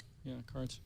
I subscribe to cable, and I end up using Amazon, Hulu without the ads, and Netflix more than anything else. And when I do log in, I'm usually just logging in with my cable ID and using the apps, not even using the actual interface. So once more of these networks become decoupled and you can have these subscriptions without it all being bundled together, I mean, what's the point of doing this FCC thing? I appreciate that Tom Wheeler is doing it. I just feel like it's not going to pass, and maybe by the time it does, this ship will have already sailed. Yeah. Amazon's Rent a Buddhist Monk service causes controversy in Japan. Is that an actual headline? Yeah. Welcome Christina, to Mashable, ladies and gentlemen. No, it's a real story because apparently it's very expensive to get a Buddhist monk for your memorial service. Monk delivery service from a temple is about $830. A funeral could be as much as $8,500. So Amazon has jumped in to this market with cut-rate Buddhist monks. Is this monks so as it's a service? Not that you're renting. The name of the service is Mr. Monk Delivery. Mr. Monk Delivery. Obosanbin. Is there a Mrs. Monk Delivery? No, there are no Mrs. Monks. It's trash. Apparently, this is a big moneymaker for Japanese Buddhist temples. So they did a lower price. The Japanese Buddhist Association is up in arms. Yeah, but you know what? As they should be. This is terrible. Just acceptance. The Amazon service is a mere $300. Yeah, but you know what? They're going even lower. There's the Amazon Basics monks, which are like... They speak in the Alexa voice. Do they come with frustration-free wrapping? It's just like the Amazon cables. It's the same as the Lightning cable from Apple Store. It's just like third of the price. You want and the there's the gold-plated monster monk as a service, which costs $10 trillion. Exactly. Huh? And either way, the individual... Oh, that's what we need is the Amazon Dash button for a monk. Order a monk. At some point in time, there's going to be 8 people outside like you called, and we're going to be like, crap, Leo, get your credit card out. By the way, about 100 people listening right now just had their say, you're Set a timer. Set a timer for 5 minutes. Stop it. Buy more socks. Do you know how annoying that is? Oh, that's really bad. Play Barry Manilow. Oh, you are dying. Rain in Blood by Slayer. Okay, we're going to bleep this whole damn segment. Hey, can you just, Christina, I love Alexa. get these boys out of here? Tell us a joke. Leo's hair color. No. If you do tell me a joke, it does it. It'll also do other stuff. Like, you can say fart. But you have to turn it on. Oh, you do. But it's one of the skills. There's a section called skills. That's one of So did you say turn on fart and then fart? Something like that, yeah. Okay. Turn on the fart. My favorite feature is the Switch accounts. So if you can put 2 accounts in. I use that for Audible. It's amazing. So because my wife has her Audible books. Exactly and I have why mine. I did it. Yeah. And so we swap accounts, and when I want her to read my book, and when she wants to read her book, my daughter goes, play rock and roll music that'll make Daddy angry, and I'm like, does it work? I'm like, what are you talking? There's no rock and roll. It's gonna make me angry. I love play rock. like some smooth jazz or something. That'll make. This is why kids today have such a problem because their parents they love all the stuff. You want to tie your hair purple and make a mohawk? Go for it. That's wonderful. Play Rick Ashley. Never gonna give you up. Ashley. I'm just from the chat room. Shout out. Or just to, Alexa, please rickroll my shout out to the Geek 007. You just rickrolled everybody listening. It is to the this greatest show. device ever. And it is. It's my favorite. One of my favorite. My favorite device of the year. I think it's the best device they've ever made. Oh, without a doubt. Well, What about the Fire phone? No, it's not as good as the original Kindle. The Kindle was a revelation. I'm still going to give it to the Kindle. The Kindle is now a dying platform. Nobody uses e-readers anymore. Nah. No, but people use the tablet platform. I mean, like I use the Kindle apps on everything. Right. I mean, I bought a book yesterday on Kindle, read it on a Windows 10 device and my iPhone. I was going to say, I spend so much money on Kindle a month. Like, I buy so many Kindle books. Well, who buys paper books anymore? Well, me, when I can find them. Or it's audio or I love or paper digital books. or ebooks. I don't have room for paper books. Like, I have too many DVDs and Blu-rays taking up space in my apartment. So, millennials. So, yeah. No. Blu-ray is more generation whatever the heck was before, I think. Gen X, yeah. Gen Xers yeah. wanted to No, I collect the want the discs. extra features. I want the extra. Well, that's the features other thing is like, you want to get these alternate tracks. Like if you're Yes, watching I a love the Kurosawa movie or something, you want to listen to the director's cut or the analysis, and you can't get it anywhere. It's bizarre. No, you can't. That's actually a fair point. But you're not going to get them anymore. In other words, that's dying out because sucks. directors didn't get paid for it. They didn't want to. A lot of them didn't want to do it. One of my favorite Blu-rays is the Coppola's revised Godfather edition. Godfather, yeah. And his narration of the Godfather 1 is gotta a watch it. revelation. I agree. That's why I still buy discs so I can get the freaking extra features. Then I rip the discs. Then I rip the discs onto my NAS. I've been told they just don't. Wait, do you them. rip them and then, but you have to. When you rip them, do you have to tie one audio track to each rip and make 3 rips of it? If there's like two director's cuts? No, because you can just have a different track and then You can have multiple audio tracks when you rip them with exactly. And then I Handbrake does multiple. Yeah. You still have a drive that takes DVDs? Specifically for this purpose. Wow, Specifically for this purpose. I had to go out and buy an Apple Super. Yeah, I don't can play a disc. No. What a disaster. Buy an external Blu-ray drive specifically to rip. No, I watched the Blade Runner like director's edition. There was like literally 2 or 3 different tracks, and I think I got through 2 of them. Yeah. I got to listen to So that. good. The Lord of the I Rings missed that. editions, It's that were the going longer away. versions, that have the commentary. It's going I watched away. all those growing up. Now you have iTunes extras, and you're lucky if you get 3 bloopers. You're lucky if you get anything. I mean, some of the directors, David Fincher will always put his director commentary on iTunes, which I appreciate, but most of them won't. So for me, I won't buy it on iTunes because I won't get the commentary. I'll just buy the digital copy, rip it, and then get rid of the disc, or actually just keep the disc around for hoarding purposes. We should do a cord cutting show with you, Film Girl, because you are. We should. We should. You're the queen of this. I am. If you want, let's talk. I would love Christina to. Warren, Mashable.com. She's on Twitter, film_girl, and we love her. And you are great. And thank you for being here late night in the offices at Mashable. It's just you and the cleaning lady. Just me and the cleaning people. Yeah. Wow. Thank you, Christina. Great having you. Thank you, Leo. Great being here. Alex Wilhelm from Mattermark, editor-in-chief at Mattermark.com. Yes, sir. Great product. That's correct. Thank you, Jason. Yeah, Appreciate well, the I plug. didn't know about it until Alex told me he was moving Go get your there. subscription. It's great. Really? It's really good. Yeah, you can basically they have a cool thing it's not there yet, but it will get there eventually. They need a little more data, but they can tell you like the score of startups and like they look at how often they're hiring and all these different factors, and it gets interesting. Yeah, you can pull up like, I don't know, well, your keyboard's insane, but pull up Uber. What, Bloomberg? Uber. Uber. Yeah, pull up Uber. So I'm going to Uber. Uber. And then, this is great. This is better than the TechCrunch thing that was Crunchbase, which is completely out of date. Well, I was never in charge of that. But it's data on private corporations. And this is kind of Crunchbase on steroids. It's nice. There's actually a database called VentureSource that this sort of is coming up, against. So VentureSource is like owned by Dow Jones, and that's a $25,000 a year product. This is a $6,000 a year product. Hey, and you know what? I want Bloomberg to run for president, and I'll vote for him. This is a smart guy, right? Oh, Travis? No. Mike Bloomberg. Travis is very smart, too. Travis Kalanick. I do not want... I have a cold and I'm dying over here. I do not want Travis Kalanick. Mike's going to do it. We're going to let Alex go home. I think Mike may do it. And it's an interesting scenario. That's Jason Calacanis, who is the ultimate insider. Calacanis.com. Get his newsletter. Is that open to the public? Yeah, just go to calacanis.com and pop your email in. And then Jason, and come to launchfestival.com is my guest. It's a must-read. It really is a must-read. At Jason everywhere now. That's good. At Jason on Twitter and Instagram. We had we're going to do a little bit early next week because I heard there's a football game on, so we're going to try to start at 2 o'clock.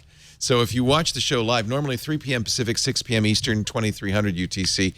Roll it back an hour, 2 p.m. Pacific, 5 p.m. Eastern, 2200. Well, I don't want to compete with Peyton Manning and Cam Newton, and I also want to watch the game. Go Broncos. That's really what it is. What's the prediction, though? I mean, over/under on best tech commercial next week. I think a lot of the companies are going to be. I remember when I saw the Alexa one. The first the Alexa internet. one's good. The Amazon one's really good with Alec Baldwin. Yeah. Yeah, I love that Alec Baldwin. It's basically features the Alexa. The Echo. It's great. All right. Why do they call it the Echo when the person's Alexa? Why do they call it the Alexa? So that you can't do what you've been doing all afternoon, which is trigger the Echo at people's homes. Got it. I got you. Now, that's the question, whether the advertisement will actually use real commands, because if they do... It does. Well, they used to, because every time that the old ads used to air, which would ironically include a quote of mine in their ad. Oh, nice. It would set off my Alexa, or set off my Echo, and I was like, great, guys, thanks so much. So annoying. What they need is they need to give a few more names, choices for a few more names. Would you please? Because Billy. This is really killing me. Billy. Well, you can name her Echo, or you can name her Amazon. You can rename it Amazon if you want to. I know. In the settings, but who wants to do that? You want to call her Alexa? It's a person. It's pretty. Yeah. She is a person. She's great. And I think you like her. I do. I love her. She's the best. Wow, and on that note, she's the best personal assistant I ever had. She is. Thank you for joining us. Alex. Thanks for joining us. We'll see you next time. Another twit is in the can. Bye-bye, everybody.